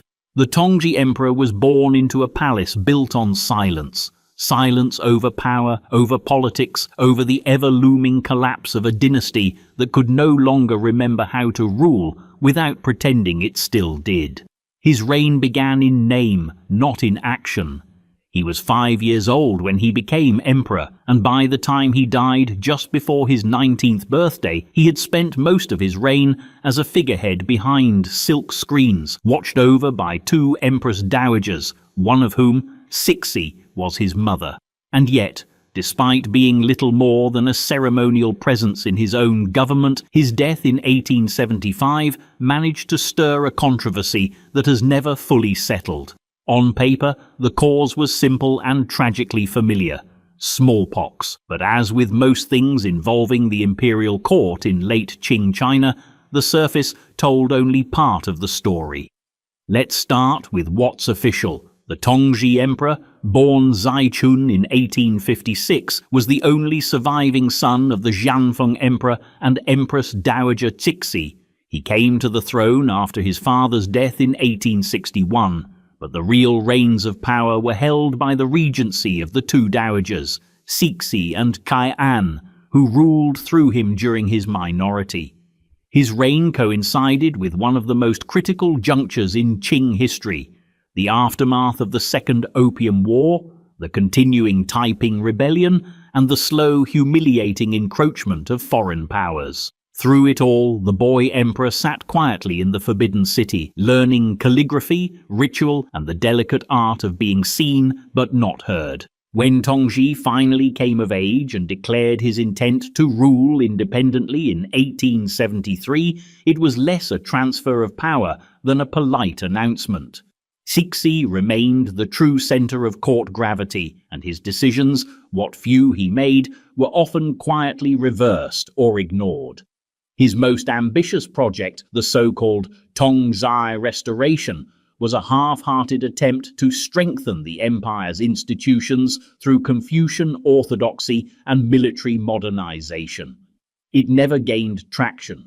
Tongji was emperor in name, but not in impact. And then came the illness. In late 1874, Tongji fell ill. The official diagnosis issued by the imperial court was smallpox, specifically a severe, rapidly progressing form. He had not been inoculated, an odd omission given that the Qing court had by then accepted variolation as standard practice, especially for royalty.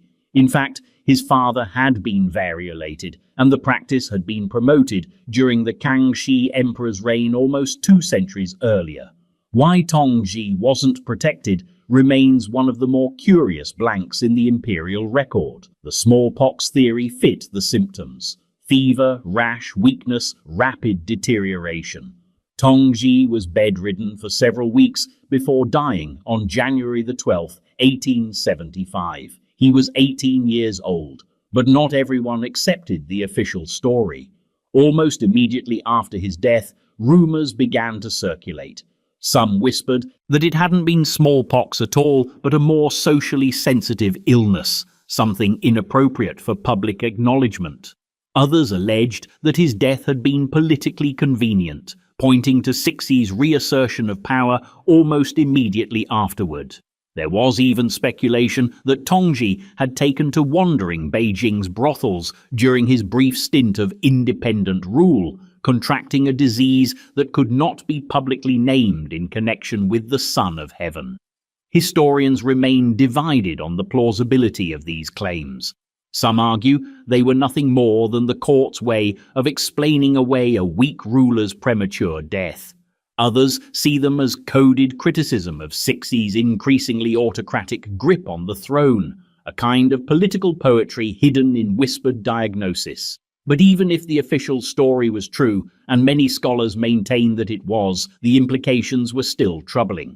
A sitting emperor of China, the most exalted human being in the Confucian cosmos, had been allowed to die of a preventable disease, one his own dynasty had spent centuries learning how to mitigate, and not just any emperor, a young one, the last direct male heir of his line. His death triggered an immediate succession crisis, one that had to be resolved by adopting a child from a collateral branch of the family tree, a 3-year-old boy named Zai Tian, soon to be known as the Guangxu Emperor. Cixi, for her part, stepped seamlessly back into power, first as regent for Guangxu, then as his political counterweight for decades to come. Tongji's brief reign and his abrupt end were quietly folded into the larger narrative of late Qing decline, a young ruler with no real control, a palace that had stopped protecting its own, a dynasty once again reacting instead of ruling.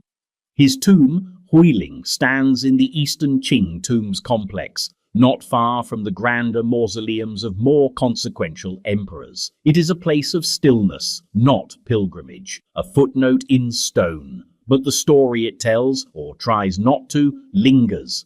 An emperor too young to rule, too constrained to reform, and ultimately too unprotected to survive. A dynasty unwilling to acknowledge its own vulnerabilities, and a disease that even in its fading days could still strike at the very center of a fading empire. Yet Tongji was not the first emperor to die under suspicious timing during an epidemic, nor the last to be buried under layers of ceremonial silence, because before him, in an earlier century and a different palace, another emperor had perished in similar fashion, amid rumors, protocols, and the inescapable chill of smallpox closing in. 16th Emperor Komei, Japan, E.L., 1846 to 1867. He was the last emperor of Japan to die before the modern age came barging in through the country's tightly shuttered gates. Emperor Komei, 121st ruler in the ancient imperial lineage, reigned during a time of deepening cracks in Japan's long-standing policy of isolation. A monarch born into ritual, language, and order, he found himself presiding over a country on the edge of violent transformation, and then, quite suddenly, he died. The official cause? Smallpox again, a word that reads like punctuation in the long sentence of monarchical mortality. But as with most deaths in the palaces of the 19th century, the full stop came with more ellipses than clarity. Komei was born in 1831, during the waning years of the Tokugawa shogunate, a time when emperors in Japan did not rule so much as reside. The imperial court, based in Kyoto, was steeped in ceremony, but largely divorced from political power. The real authority rested with the shoguns, and the emperors of the Edo period functioned more like cultural stewards than sovereign rulers. They composed poetry, they observed ancient rites, they lived behind sliding screens draped in silk surrounded by incense and imperial calendars. Komei, however, was not content with this arrangement. From the beginning of his reign in 1846, Komei displayed unusual interest in national affairs. He objected to the increasing pressure from Western powers to open Japan's borders. He opposed the 1854 Treaty of Kanagawa, signed by the Tokugawa regime with the United States under Commodore Perry's threat of gunboat diplomacy. Where many in the shogunate saw strategic necessity, Komei saw humiliation. He became a vocal critic, well, as vocal as an emperor in seclusion could be. Through carefully worded edicts and symbolic gestures, Komei aligned himself with a growing faction of court nobles and regional lords who favored imperial restoration and national resistance to foreign influence. His stance was clear: Japan must remain pure, foreigners must leave. The emperor's voice must matter again. In this way, Komei became a symbol, not just of divine descent, but of rising political relevance. It was dangerous territory. The final decades of the Edo period were already politically volatile. The shogunate was weakening. Anti-foreign sentiment was growing. Nationalists and traditionalists began to rally around the idea of sono joy, revere the emperor, expel the barbarians. And there, at the center of it, was Komei, a cautious but clear advocate for imperial authority, lending legitimacy to what was quickly becoming a revolutionary cause. And then, in January 1867, just as the country teetered on the brink of transition, he died. The official explanation was prompt and precise: smallpox. The emperor had reportedly developed symptoms in mid-January, worsened over the course of a week, and succumbed on January 30th, at the age of 35. It was sudden, unexpected, inconvenient, and for many unbelievable. Whispers of foul play began almost immediately. Some suggested that he had been poisoned by anti-imperial forces within the shogunate, worried that Komei's influence was becoming too dangerous. Others speculated that radical pro-imperial elements had silenced him to make way for his more malleable and less politically assertive son, Mutsuhito, the future Emperor Meiji. But like most rumors born in closed courts and turbulent times, no proof was ever found. The smallpox explanation was both plausible and convenient. Outbreaks were common in Kyoto. The imperial family, long isolated in ritual and tradition, had not embraced variolation, let alone the Western practice of vaccination, which had just begun to appear in Japan via Dutch and British intermediaries. Komei's death was followed by immediate ceremony, then immediate upheaval.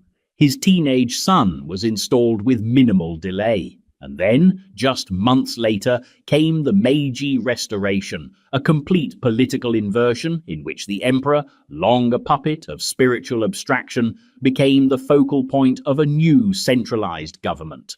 Feudal domains were abolished, the shogunate collapsed, and Japan began its rapid, often brutal sprint into modernization. But none of it happened while Komei was alive. His death cleared the way, deliberately or accidentally, for a transformation he might never have endorsed. The man who fought to keep the West out was replaced by a government that invited foreign advisors, adopted Western technology, and restructured the state in ways unthinkable under his reign. His body was entombed in the Kyoto Imperial Mausoleum, his memory largely overshadowed by his son's meteoric legacy. Komei became, in historical shorthand, the last old emperor, a symbol of resistance to change, both admired and sidelined. And smallpox once again exited the scene without comment. No confession, no motive, just a virus doing what it always did, ending stories before they reached their next chapter. But the irony deepens when you look back a few generations. Because Komei wasn't the first Japanese emperor to be claimed by this same disease. Nearly 2 centuries earlier, in a much quieter time, another sovereign had fallen to smallpox, and in doing so became the first Japanese emperor whose death was attributed to it. A beginning of something that never quite ended. 17th Emperor Higashiyama, Japan, e.us. 1709 to 1710.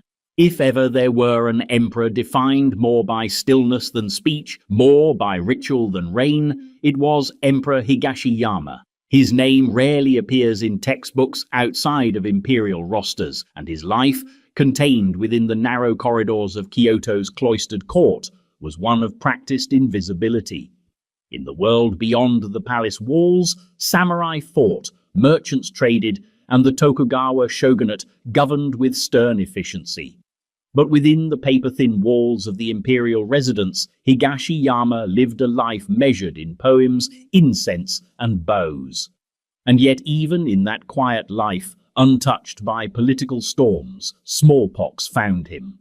Higashiyama was born in 1675, a prince of the imperial blood at a time when the imperial family held no real political power. By the late 17th century, Japan's emperors were largely ceremonial, and the real governance of the nation lay in the hands of the Tokugawa shogunate, headquartered in Edo, modern-day Tokyo. The emperor remained in Kyoto, bound by tradition, presiding over seasonal festivals and maintaining spiritual continuity while the shogun ran the state. This arrangement, centuries old by Higashiyama's time, meant that emperors were chosen as much for their agreeability as their lineage. Higashiyama was selected to ascend the throne in 1687, but his reign did not officially begin until 1709, following the abdication of his father, Emperor Reigen. This long transition period was customary. Japanese emperors often abdicated and took religious vows, ruling in name for a while before stepping back entirely. It was less a political event and more a change in posture. When Higashiyama finally assumed the chrysanthemum throne, it was less a coronation than a continuation. His court was quiet. His days were filled with poetry readings, religious observance, and the occasional official audience. The shogunate handled foreign affairs, tax policy, military command, and nearly every other function of government. Higashiyama, like most emperors of the Edo period, focused on being imperial, not executive. Still, his reign, brief as it was not entirely uneventful. One of Higashiyama's most lasting influences came not through decree, but through court aesthetics. Under his watch, Classical poetry was revived. Buddhist ceremonies regained some of their former elegance. He cultivated an atmosphere of refined restraint, re-emphasizing the imperial family's role as cultural stewards rather than political actors. It was an identity that suited both the court and the country. Japan didn't need its emperor to rule, it needed him to persist. But then, in October 1710, less than 2 years into his official reign, Higashiyama fell ill. The court, as always, was discreet. Illness among the imperial family was considered a delicate subject, not to be discussed openly. But reports began to circulate quietly through Kyoto. The emperor had developed a sudden fever. Then came weakness. Then, unmistakably, the skin eruptions associated with smallpox. This was no minor infection. The strain that struck the court in 1710 appeared to be a severe outbreak, and the emperor's condition deteriorated quickly. By the end of October, courtiers began preparing the palace for mourning rituals. Higashiyama, at the age of just 35, died on October the 16th, his reign ending almost as soon as it had begun. His death shocked the court, but not the country. After all, the emperor's political absence meant that few outside Kyoto would have felt the impact directly. Still, the symbolism was deeply unsettling. Emperors were seen as divine descendants of the sun goddess Amaterasu. The idea that such a being could succumb to smallpox, the most human of afflictions, disrupted the serene order of the universe, if only for a moment. Higashiyama's funeral, like his life, was understated and precise. He was buried in Tsuki no wa no Misasagi, a mausoleum in the Senyuji temple complex, alongside other emperors and nobles. The succession passed smoothly to his son, Emperor Nakamikado, and the machinery of ceremonial monarchy resumed without delay. But smallpox had made its point. It had reached the heart of an empire known for its controlled stillness, its ability to resist foreign influence, disease and disruption, and it had left behind not a political crisis, but a philosophical one. If even emperors could die from the same invisible threat that stalked peasants and laborers, what exactly separated the sacred from the ordinary? Higashiyama's death marked something else too. A warning. For generations, the imperial court had resisted adopting foreign medical practices, even those from China or Korea. Superstition mingled with religious orthodoxy, and though variolation was known in East Asia by this time, it remained a subject of debate and unease within the Japanese aristocracy. The debate would continue until it couldn't, because Higashiyama was not the last Japanese emperor to fall to smallpox, nor the most symbolically important. That title would go to one of his distant predecessors, a ruler who died when Japan was still learning how to record its own history. A death so early in the imperial chronicle that it would echo across more than a millennium. The emperor, who according to tradition was the first to die of smallpox in Japan, at a time when the disease was still a mystery, and the empire still an idea. 18. Emperor Bidatsu, Japan Arjos, 572 to 585. He ruled in an era that barely knew how to record time, let alone death. Emperor Bidatsu, the 30th sovereign in Japan's imperial line according to tradition, lived in a world straddling myth and early statehood, where emperors were more demigod than bureaucrat, and illnesses were interpreted less as infections than as divine messages. And yet, even in this world of oracles and omens, smallpox still found him. Bidatsu's reign sits at the hazy edge of Japanese antiquity, after the legendary reigns of the first emperors, but before the country had developed a consistent written historical record. Much of what we know about him comes from early chronicles like the Nihon Shoki and the Kojiki, both compiled centuries later and blending history, genealogy, and spiritual narrative in a single breath. These records are not biographies. They're more like ritualized memory, shaped to support imperial continuity rather than clinical truth. But within their highly stylized lines, one fact emerges with surprising clarity. Bidatsu died of a strange disease marked by disfiguring pustules. The chroniclers didn't call it smallpox, of course, the word didn't exist yet, but they described his symptoms in a way that left little doubt for modern scholars: a spreading rash, a fever, and a progressive decline. Bidatsu was, almost certainly, the first Japanese emperor to die of smallpox. And that simple, devastating fact marks a significant moment in Japanese history, not just for what it says about one man's death, but for what it reveals about the arrival of something new, something foreign, something terrifying: infectious disease as empire. Born in 538 CE, Bidatsu was the second son of Emperor Kinmei and ascended the throne in 572. His reign came during a time of cultural and political transformation. The Japanese state was still in formation, caught in the process of centralization, religious conflict, and contact with continental Asia, especially the Korean kingdoms of Baekje and Silla, which brought with them new technologies, philosophies, and religions. Chief among these was Buddhism. Bidatsu's reign was deeply marked by the arrival and early spread of Buddhism in Japan. Though he personally remained aligned with traditional Shinto beliefs, his court became a battleground between pro-Buddhist factions, led by the powerful Soga clan, and Shinto traditionalists, led by the Mononobe and Nakatomi clans. This wasn't just a religious debate, it was a proxy war for political control. Buddhism came with foreign alliances, new rituals, and, critically, its own way of interpreting illness and death. So when Bidatsu fell ill with a disease that caused fever and visible lesions, the reactions were more theological than medical. Some saw it as a divine punishment for tolerating Buddhist idols in court.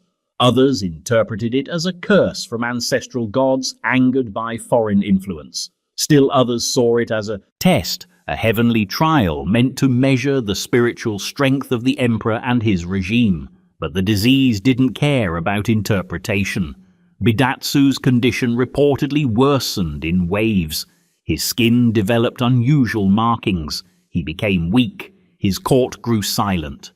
The chroniclers, likely unsure how to describe what they were seeing, leaned into metaphors. They spoke of heaven's disfavor and spirits made visible on the flesh. But beneath the stylized language, one sees the contours of smallpox, a disease which may have entered Japan through trade or diplomatic missions from the Korean peninsula or China.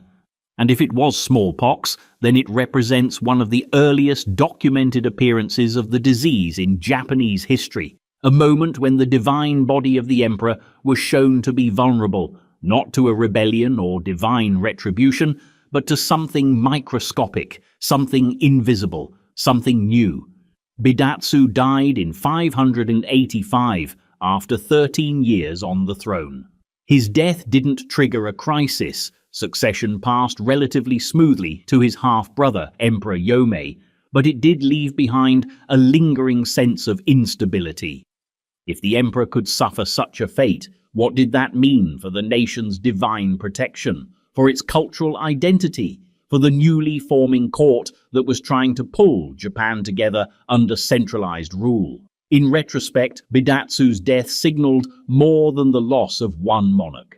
It marked the beginning of a pattern that would stretch through every century of imperial history, the collision of sacred authority with secular mortality.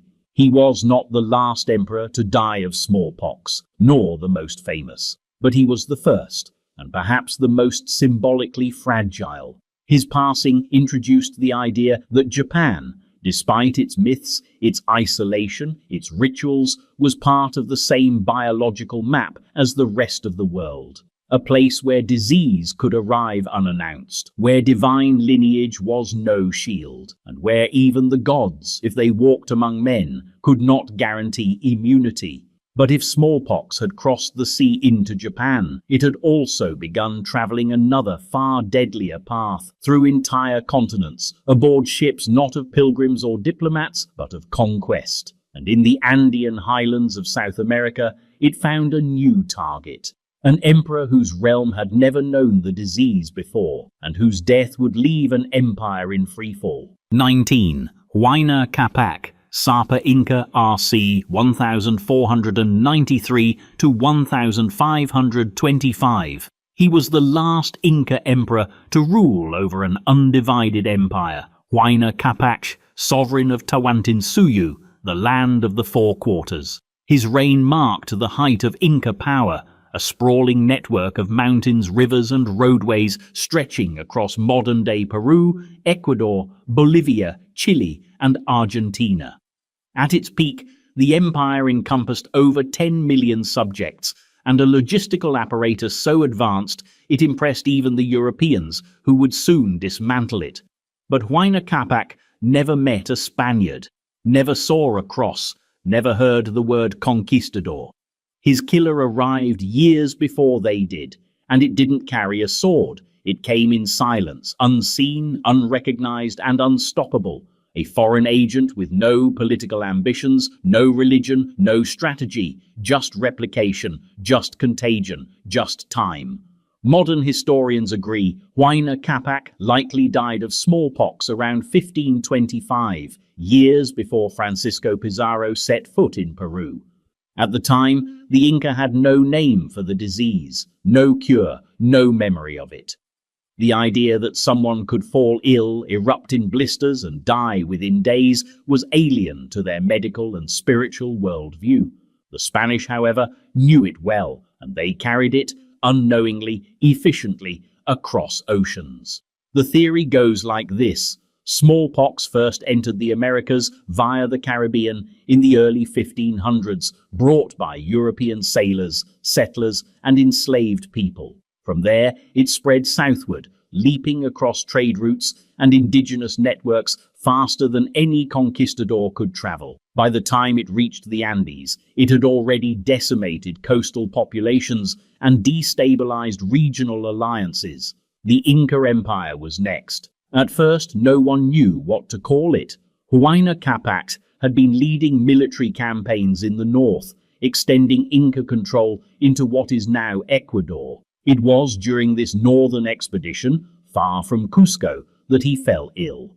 Eyewitnesses later described a sudden fever, weakness, and visible eruptions on his skin. His attendants, having never encountered smallpox, likely believed it to be a spiritual or supernatural affliction. Rituals were performed, offerings made, but nothing stopped the progression. He died in or around Tumabamba, a city he had been developing as a potential administrative capital, and his death, mysterious and unexpected, plunged the empire into chaos. Huayna Capac had not clearly named a successor. Two of his sons, Huascar, based in Cusco, and Atahualpa, stationed in the north, both had plausible claims to the throne. Their mothers came from different regional factions, and their power bases were geographically distant. The result, a civil war that would tear the Inca Empire apart just as European ships appeared on the Pacific horizon. It's one of history's bleakest ironies. The disease didn't just kill the emperor, it fractured the empire. The succession crisis it triggered made the Inca far more vulnerable to external conquest than they otherwise would have been. When Pizarro arrived in 1532, he walked into a landscape already ravaged by plague, grief, and internal division. Smallpox had cleared the path long before muskets and horses arrived, and yet the tragedy of Huayna Capac's death lies not only in what followed, but in what preceded it.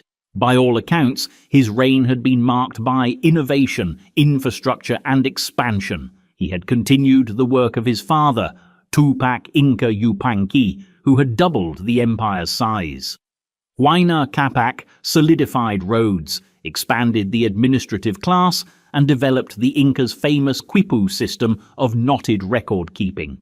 He was not a passive ruler, he was a builder, a unifier, a systematizer. And then, suddenly, he was gone. No war, no assassination, just a disease that bypassed fortresses and diplomacy alike. His mummified remains, like those of other Inca emperors, were reportedly carried back to Cusco and enshrined in a temple. The Inca did not view death as an ending, but as a transformation. Their rulers became sacred ancestors, eternal presences who continued to guide the empire. But even sacred memory could not hold the line against microbial invasion. Smallpox didn't just kill Huayna Capac, it rewrote history. Without his death, there may have been no civil war. Without the civil war, no weakened army. Without the weakened army, no quick victory for Pizarro. The fall of the Inca was not simply a clash of swords. It was a sequence of vulnerabilities, initiated by a death no one understood and no one saw coming. And the disease didn't stop with him, because just months later, as war erupted between his sons, the same invisible scourge traveled further south, slipping through temples and markets, jumping from porters to priests. And in the heart of the empire's resistance, a new leader rose to power. Briefly, definitely, but not even defiance could keep the disease at bay. 20. Cuitlahuac, Huaytlatoani of the Aztec, R 1520. His reign lasted just 80 days. A ruler forged in the crucible of resistance, Cuitlahuac was never meant to inherit the throne under such circumstances. He was not the eldest, nor the most visible, nor the most diplomatic. But when the Aztec capital of Tenochtitlan erupted in fire and foreign incursion, and the once mighty Montezuma lay dead under a cloud of betrayal, it was Cuitlahuac who rose to lead.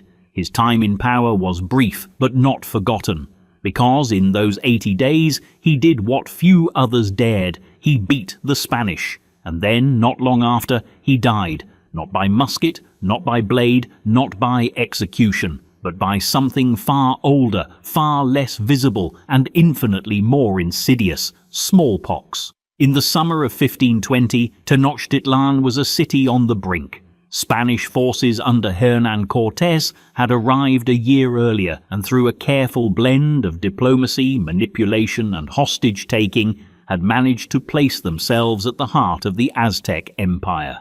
Montezuma II, Cuitlahuac's half-brother, had tried to contain the crisis through appeasement, but his efforts only delayed the inevitable.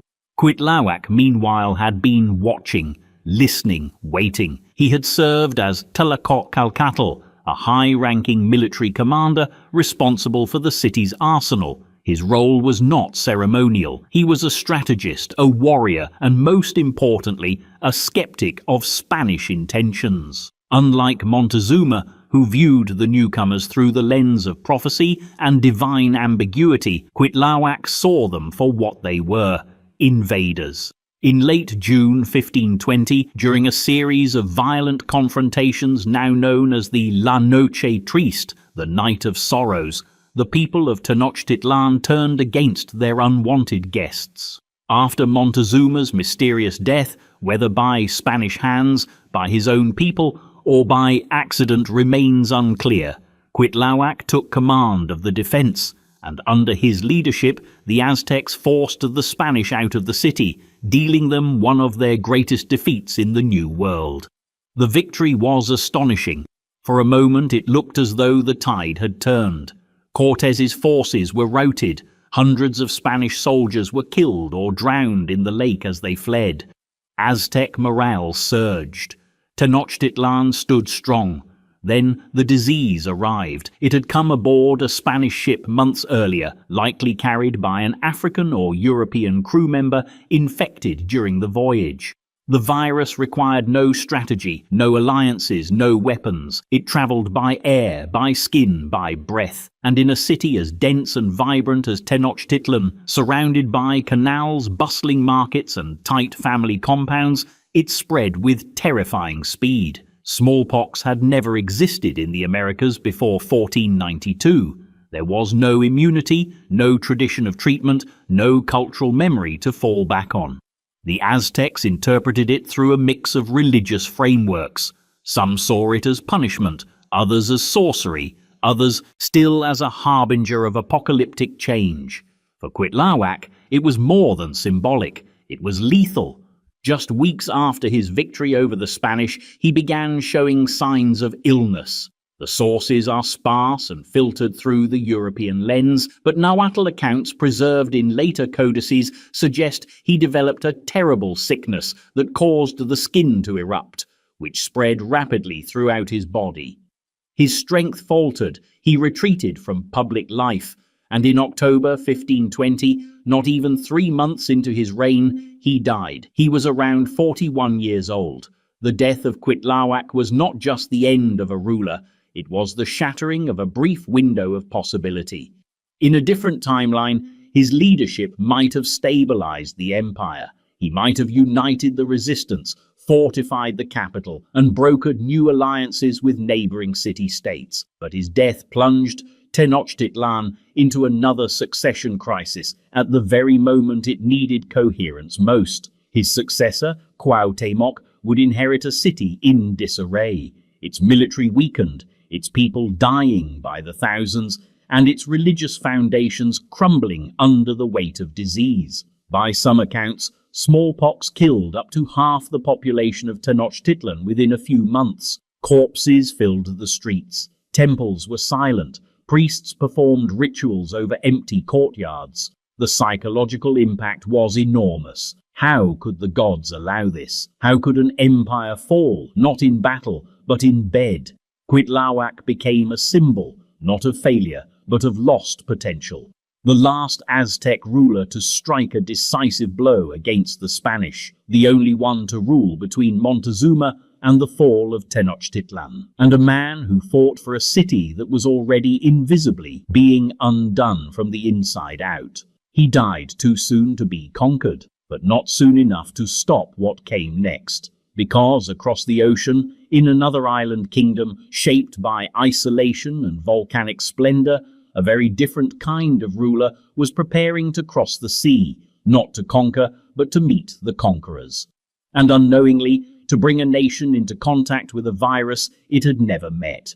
21st Kamehameha II, King of Hawaii, 1819 to 1824, he died far from home. Kamehameha II, born Liholiho, was not just a Hawaiian king. He was the bearer of a legacy carved out by his father, the legendary Kamehameha I, who had unified the Hawaiian Islands by war, diplomacy, and sheer force of presence. Liholiho inherited that empire, but not his father's certainty. His reign was marked by disruption, reinvention, and one of the most defining encounters in Hawaiian history. The moment the kingdom met the full force of Western disease, it began, fittingly, with a voyage. By 1823, Kamehameha II had decided to do what no Hawaiian monarch had done before: visit Great Britain, the seat of empire, trade, and growing diplomatic influence in the Pacific.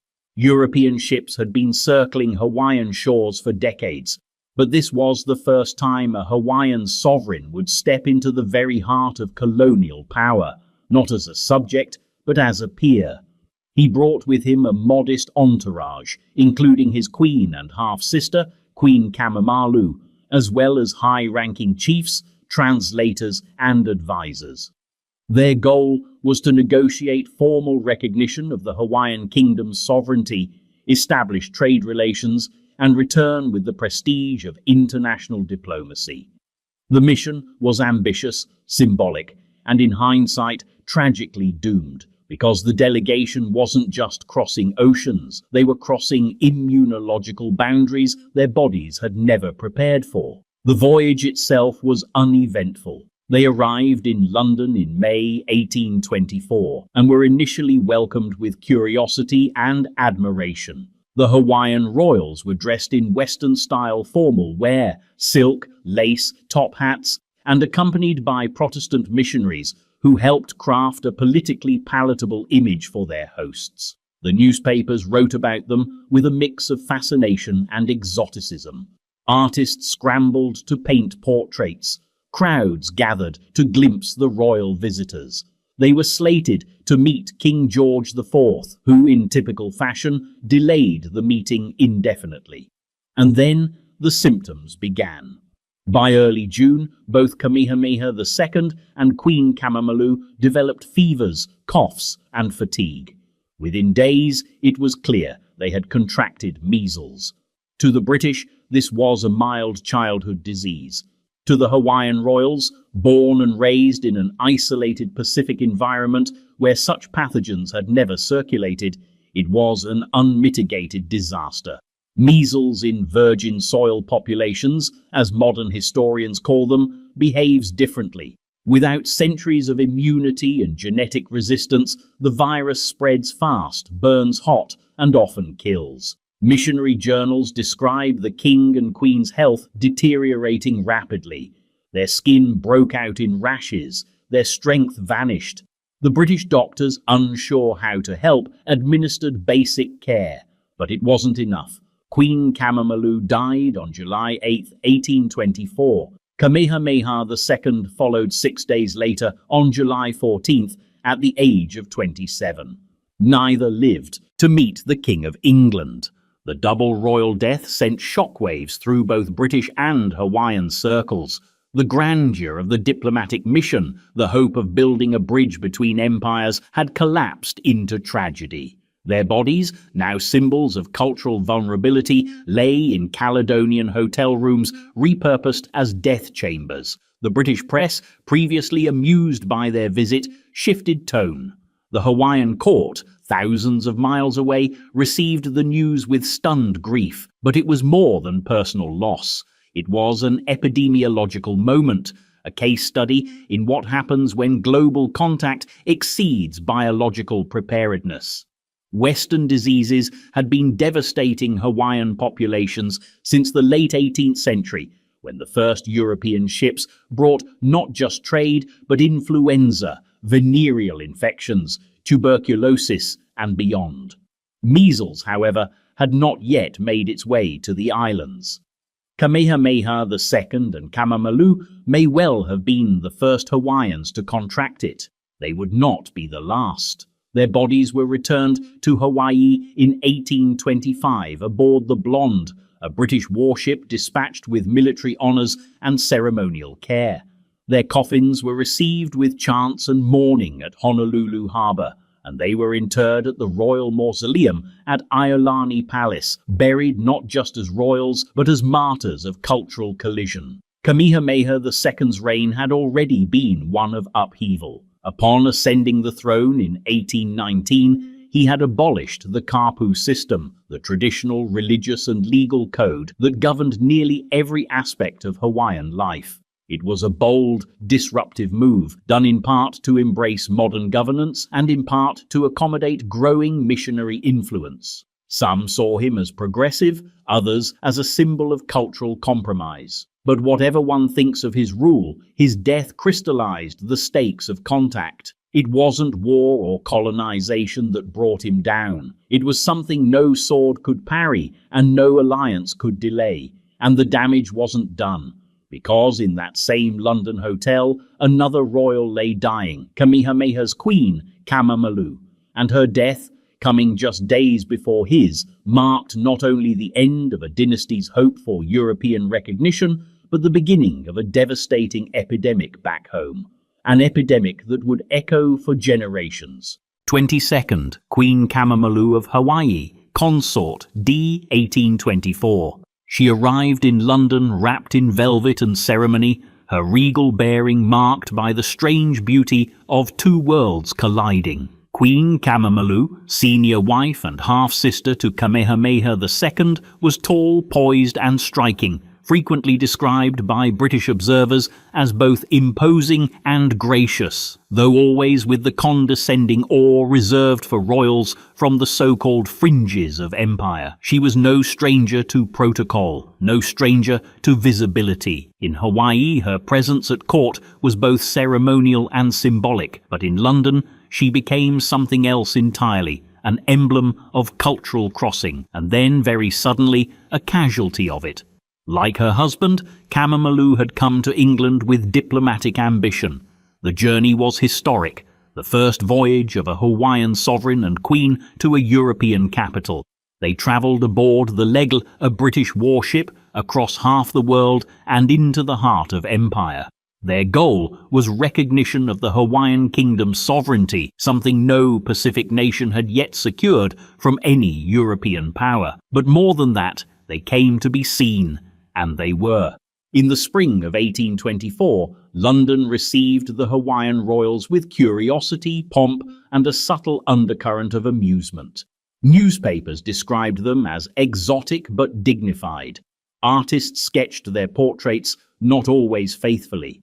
Queen Kamamalu stood out, not just for her stature, she was over 6 feet tall, but for her style, elaborate feather cloaks, European court gowns worn with Polynesian grace, and a solemn confidence that defied novelty. She was no mere accessory to her husband's mission. She was the senior wife of a sovereign dynasty, descended from high-ranking alii nobility, whose genealogy ran deeper than most European lines could dream of. But beneath the silken spectacle, the environment was biologically treacherous. Kamamalu, like her husband, had no immunity to the viruses circulating through the crowded, soot-stained streets of early 19th century London. Hawaiians, isolated for centuries, had only begun encountering old-world diseases a few decades earlier, and measles had not yet reached the islands. The Queen and King had never been exposed. They had no antibodies, no resistance, and no way to comprehend the danger posed by a handshake or an enclosed room. Sometime in early June 1824, during their extended wait to meet King George IV, Kamamalu began to feel ill. At first it seemed minor, a cough, fatigue, a bit of fever, but within days the symptoms worsened. Fever spiked, a rash appeared, physicians were summoned. The Queen's condition deteriorated rapidly, and the diagnosis, measles, was finally confirmed. But by then, there was little anyone could do. She was not alone in her suffering. Kamehameha II, her husband, was falling ill at the same time, possibly infected during the same exposure. The rooms at the Caledonian Hotel, where the royal party was staying, turned from diplomatic staging ground into quarantine ward. British physicians did what they could with the medicine of the day, bleeding, rest, herbal tinctures, but it was no match for the force of a pathogen encountering a new population. On July 8, 1824, Queen Kamamalu died, surrounded not by family or subjects, but by a few British officials and the remnants of her travel party. She was 22 years old. Her husband would follow her 6 days later. Their deaths shocked British society. The press, which had previously romanticized and exoticized the Hawaiian monarchs, now wrote in reverent tones. The tragedy was palpable. 2 sovereigns, young and charismatic, struck down in the heart of empire by a disease that, in Britain, was considered mostly a childhood nuisance. But for the Hawaiians, it was more than a tragedy. It was a national reckoning. News of the Queen's death reached Hawaii in late 1824, triggering public mourning and religious ceremony. Kamamalu was beloved, dignified, generous, and known for her patronage of both traditional arts and the emerging hybrid court culture that blended Hawaiian and Western elements. Her loss was more than symbolic. It marked the first time a member of the Hawaiian alii class had died from a foreign disease while abroad, and it foreshadowed what was coming next. Because Kamamalu and Kamehameha II had not just been infected abroad, they had become vectors. When their bodies were returned to Honolulu in 1825 aboard the British frigate Blonde, the virus came too. Measles arrived in the islands with their coffins. The resulting outbreak tore through a population that had no defenses. Thousands died within months. Families were wiped out. Whole villages were affected. The alii, whose genealogies were carefully preserved and protected, saw their ranks thinned. The population, already in decline from earlier waves of disease, fell even faster.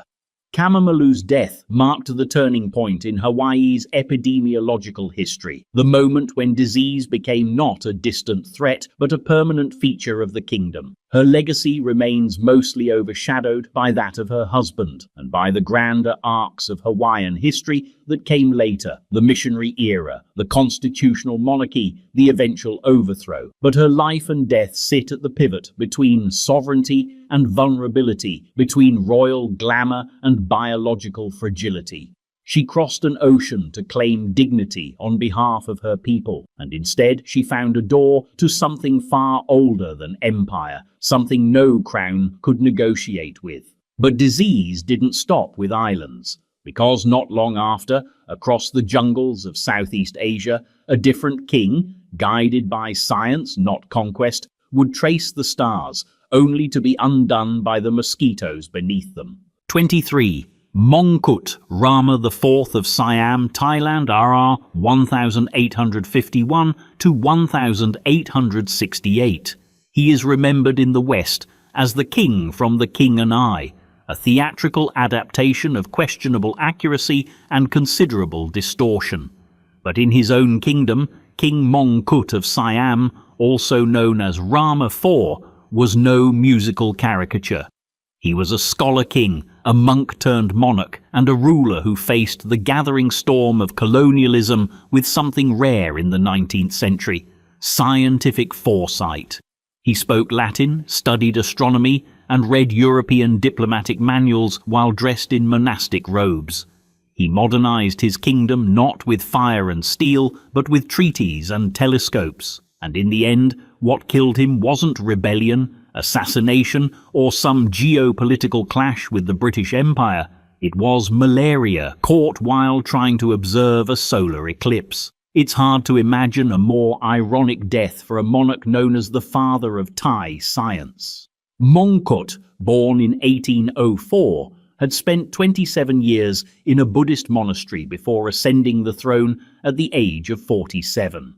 During those decades of religious life, he developed a deep interest in astronomy, mathematics, and languages, teaching himself Pali, Sanskrit, Latin, and English, often from missionary texts and Western scientific literature. By the time he became king in 1851, he had already decided that Siam's survival depended not on resisting the West with swords, but on understanding it better than the West understood Siam. While other kingdoms in the region fell to colonial occupation, Mongkut pursued a middle path, signing treaties, opening limited ports, and reforming internal institutions to satisfy European pressure without surrendering sovereignty. His policies were not universally admired at home. Many traditionalists saw his openness to Western science and diplomacy as dangerous. But Mongkut held firm, confident that adaptation was a better defense than isolation.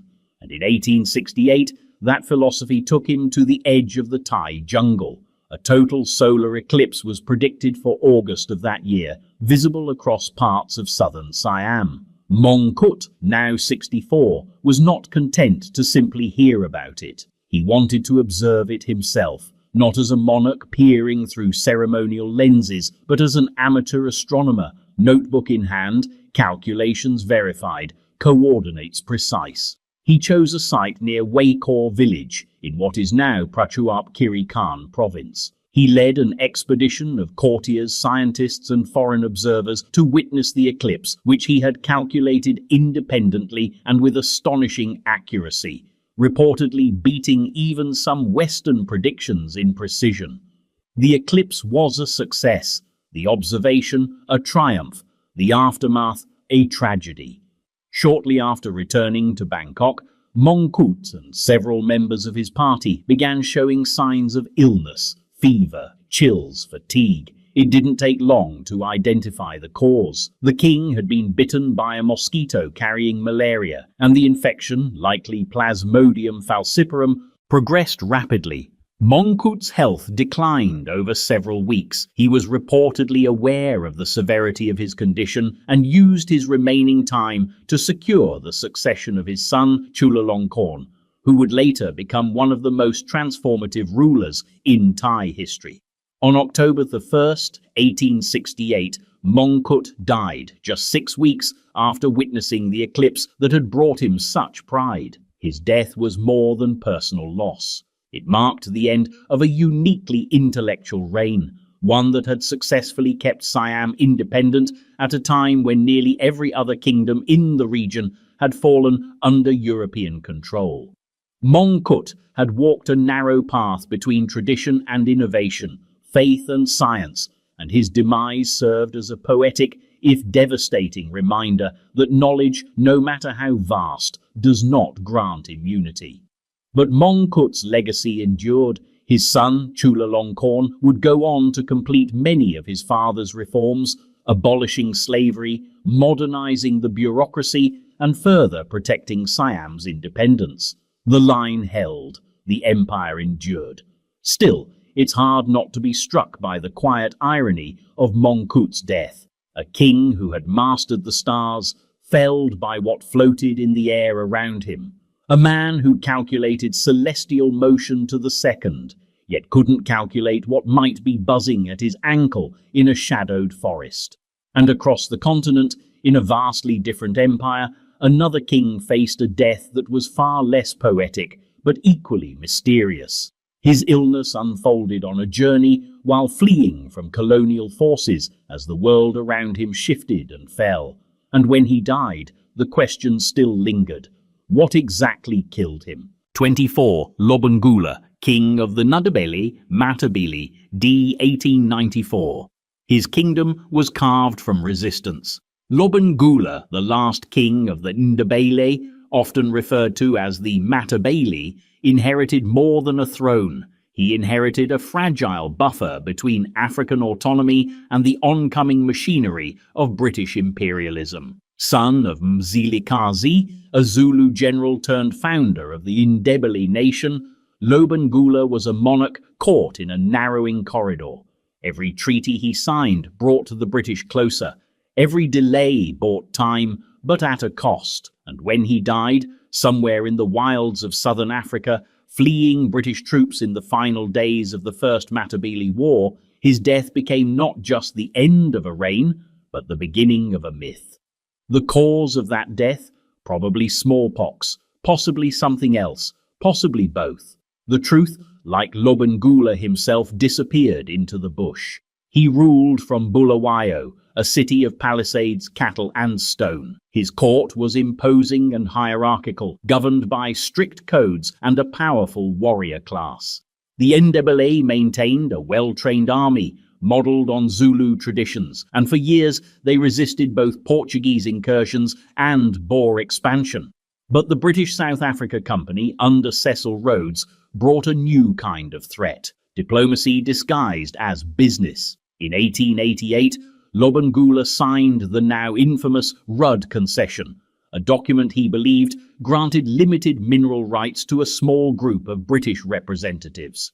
In practice, it opened the door for wholesale colonization. Within 2 years, British settlers and soldiers were flooding into what would later become southern Rhodesia. Lobengula, betrayed and surrounded, tried to resist, but the tide had already turned. The First Matabele War broke out in 1893. Outnumbered and outgunned, the Ndebele fought fiercely. Lobengula himself ordered a scorched earth strategy, retreating northward into the hinterlands while sending messengers to sue for peace. British columns advanced, skirmishes erupted, villages were razed, and then he vanished. Lobengula fled with a small group of loyal followers into the Matobo Hills, deep in what is now Zimbabwe. For months, nothing was heard. British commanders debated whether he was dead, captured, or regrouping. Finally, word came through Ndebele sources. The king had died, but the details were murky. Some said he succumbed to smallpox, already sweeping through the region. Others whispered of poisoning, either self-inflicted or at the hands of his own men to prevent his capture. Some suggested he died from exhaustion or heartbreak or humiliation. His body was never found. No grave was confirmed. His death, like his resistance, became a legend. What is certain is that smallpox was raging through the region at the time. The British recorded numerous cases among their own troops, and African populations, unprotected by vaccination, suffered staggering losses. Lobengula, weakened by stress, constant movement, and lack of medical care, would have been highly vulnerable. His death marked the end of Ndebele sovereignty. Within months, the kingdom collapsed. British colonial rule took hold, and the narrative quickly shifted.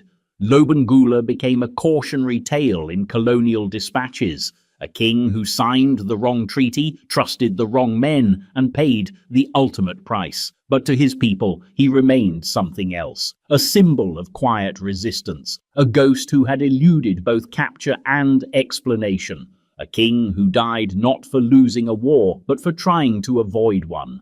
And yet, in the grand tradition of royal exits, his story is incomplete, because what do you call it when the most important figure in your political universe vanishes, and all you're left with is second-hand reports of disease and whispers from the bush?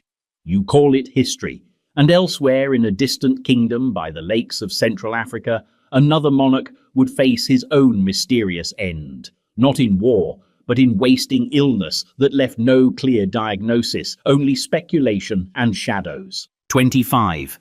Mutesa I, Kabaka of Buganda, R. 1856 to 1884. He ruled from the hilltops of Buganda, a kingdom nestled along the northern shores of Lake Victoria, with royal drums echoing through banana groves and red earth.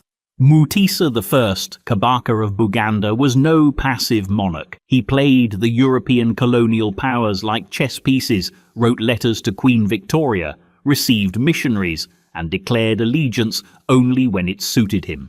He was sharp, unpredictable, and politically agile, a master of ceremonial hospitality and realpolitik. But in the end, what brought him down wasn't betrayal or invasion. It was a disease that blurred the line between mystery and medicine, and whose true name is still debated. When Mutesa died in 1884, his kingdom was already caught in the early stirrings of colonial interference. Yet his death wasn't the result of foreign gunfire. It came slowly from within. Historical records from both Ugandan oral traditions and missionary accounts describe a lingering illness. Some called it a wasting sickness. Others reported chronic inflammation, fevers, or yellowing of the eyes. In hindsight, modern scholars have offered several possibilities. Hepatitis, possibly from contaminated food or water, seems likely, but the truth remains elusive. At the time, the Buganda court was both secretive and deeply spiritual. Illness in a monarch wasn't viewed purely as a medical issue, it was a matter of cosmology, of divine favor or ancestral disapproval. Disease, especially lingering disease, often signified imbalance, not just in the body, but in the kingdom itself. So when Mutesa began to weaken, palace advisors oscillated between summoning medicine men, receiving foreign doctors, and attempting to preserve royal dignity with carefully worded pronouncements. Complicating the picture was the arrival of Christian missionaries, both Protestant and Catholic, as well as Muslim emissaries from Egypt. Mutesa had initially welcomed them all, leveraging their influence to his advantage. He even reportedly converted strategically to Islam for a time, then flirted with Christian baptism. His court became a battleground of religious persuasion, with factions vying for royal favor. But as his health declined, so did the unity of his court. The illness rendered him vulnerable, not just physically, but politically. Whispers of succession began circulating. Factions hardened, foreign influence deepened. Mutesa died in 1884, reportedly in Kasubi, the traditional burial site of Buganda kings. His body was interred in a grand tomb, now a UNESCO World Heritage Site. But the vacuum left behind was immediate and volatile. His son, Mwanga II, would ascend the throne, but without Mutesa's diplomatic finesse. Within just a few years, Buganda would be engulfed by missionary wars, internal executions, and colonial manipulation. Mwanga's rule would be defined by crisis, not control. And so, Mutesa's death marked the beginning of the end of a self-determined Buganda. His mysterious illness was never formally diagnosed. It could have been hepatitis, it could have been liver cancer, it could have been something now lost in translation between traditional understanding and Western medical terminology. But what it signaled was clear: a shift, a transition from the age of African agency to the century of European maps and protectorate agreements. Mutisa had played the game well, flirting with Islam, entertaining Christianity, smiling at colonial officials while keeping them at arm's length. But illness, in the end, cannot be negotiated, and neither could the legacy of what came next. Because in another great empire, older, richer, and more accustomed to absolute power, a sultan would die under similarly ambiguous circumstances. His affliction wasn't just physical, it was described as divine punishment. His enemies whispered of sin, his supporters of poison, but under it all lay the burning truth of another body failing and another throne preparing for silence. 26. Selim I Yavuz, Ottoman Sultan BE 1512 to 1520. They called him Yavuz, the Grim, not because he was cruel, though he certainly was, but because he was unyielding. A warrior sultan of the early Ottoman Empire, Selim I reigned for only 8 years, but reshaped the Islamic world in a way few rulers ever had. He conquered Syria, Egypt, and the holy cities of Mecca and Medina. He doubled the size of the empire, and when he died suddenly in 1520, the cause of death was cloaked in contradictions. The official story: a malignant boil, a phrase that might make modern readers wince but said little to contemporaries beyond the fact that something rotted from within. Modern historians have offered a variety of possibilities. Some say anthrax contracted through infected animals or contaminated fabric. Others suggest skin cancer or an aggressive abscess that turned septic. Ottoman records, ever poetic, describe a lesion that resisted treatment, worsened rapidly, and eventually left him unable to govern. Whatever it was visible, painful, and politically destabilizing. But Selim's death didn't come at a random time. It arrived at a moment of paranoid transition. He had seized power in 1512 by deposing his father, Bayezid II, and defeating his brothers in battle. He centralized authority and built up military strength to unprecedented levels. His campaigns against the Mamluks weren't just territorial, they were spiritual, legitimized by the claim that the Ottoman Sultan was now caliph of the Islamic world. It was a bold rebranding of empire, not just ruler of lands, but protector of the faithful. Selim wielded this mantle with fire, but his personal health was another story. Accounts describe him withdrawing from public appearances near the end of his life, delegating more responsibilities to his son, Suleiman, who would later become known as the Magnificent. Selim's entourage of physicians and court officials gave conflicting updates. Some spoke of a simple infection, others of divine punishment. As always in court life, truth and narrative diverged. And then, in September 1520, he died, abruptly, without war, without fanfare, and, crucially, without explanation the court could agree upon. What makes Selim's case notable is the contrast. Here was a man who had brought entire civilizations under his rule, who had stormed into Cairo and proclaimed himself caliph, who had refashioned the Ottoman Empire into a religiously unified powerhouse, and yet died not by rebellion or assassination, but by something small, slow, and secret. His death was a medical mystery and a political handoff. Suleiman inherited not just the throne, but the shadow of an unresolved exit, and in that shadow he would build a golden age. But Selim's demise remains the final punctuation mark in a brutal, ambitious reign. He began as a conqueror, he ended as a patient, and in the west of Europe, not long after Selim's death, another monarch would begin a very different decline, this one not of body but of mind. A king who saw enemies in shadows, heard voices in the court, and laughed in the middle of wars. A monarch so maddened that his entire kingdom wondered, Is the throne haunted, or is the king simply lost inside himself? 27.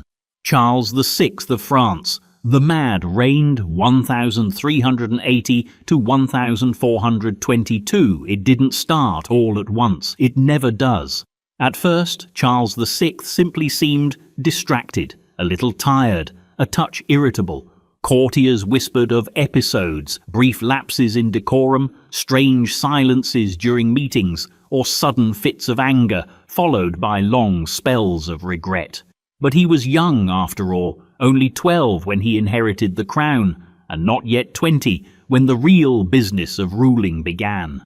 France could wait. France always waited, but by the time Charles was 30, the whispers had turned into rumours, and the rumours into rituals of avoidance, because their king had lost himself. For over 4 decades, Charles VI would reign over a France riven by internal division, foreign invasion, and the quiet collapse of royal coherence. He was not the first monarch to struggle with illness, but he was one of the few whose illness became a national metaphor, a cracked mirror held up to a kingdom that no longer recognized its own reflection. Today, many scholars believe Charles suffered from a psychiatric condition, possibly bipolar disorder with psychotic features or schizoaffective disorder. But in the 14th and 15th centuries, there were no such terms. There was only madness. The episodes became harder to explain. Charles would lose his temper without warning. On one infamous occasion, killing 4 of his own knights, convinced they were plotting his death. In other spells, he would fall into prolonged silence, unable to recognize even his wife or children. Sometimes he believed he was made of glass and would shatter if touched. Other times he believed he was not the king at all, but someone else, or no one, or dead already. There were stretches when he recovered, months, even years, when he seemed lucid, active, capable of judgment. But the episodes always returned, and the court, ever fearful, learned to walk on tiptoe around the king's mind. France, meanwhile, was falling apart. The 100 Years' War with England raged on, and Charles's inability to govern forced a power vacuum filled by factions. The Armagnacs and the Burgundians, 2 noble coalitions who claimed the right to rule in the king's name. The country split into rival camps, and civil war broke out even as the English pressed in from the north. The Queen, Isabeau of Bavaria, tried to hold the court together, but she was distrusted, accused of manipulation, and eventually shut out of major decisions. Charles's brother, uncles, and cousins all vied for power. Meanwhile, the king sat in the halls of the Hôtel Saint-Paul in Paris, reading the same lines over and over, forgetting names and occasionally screaming at walls. The French people, increasingly familiar with plague, famine, and war, could only add one more affliction to the list: a monarch who no longer believed he was real. Charles died in 1422, physically intact but mentally absent. By then, the English had claimed half of France. His son, Charles VII, inherited a country teetering on the edge, its capital under occupation, its crown contested. But the legacy of Charles VI was not just political collapse. It was a question, the same one muttered in castle halls and scribbled in the margins of chronicles: if the king believes he is made of glass, does the kingdom become glass too? And if so, how many cracks can it take before it finally breaks? That question would echo for generations, long after the wars had ended, because kings are not supposed to vanish inside themselves. They are supposed to stand firm, even if the walls are falling, but sometimes the walls fall inward. And centuries later, in another imperial court far from Paris, another ruler would face a fate not of the mind, but of mysterious physical disintegration. A man so revered, so iconic, that his sudden decline would puzzle physicians and historians for millennia. A boy king, entombed in gold, whose death would raise more questions than his life ever could.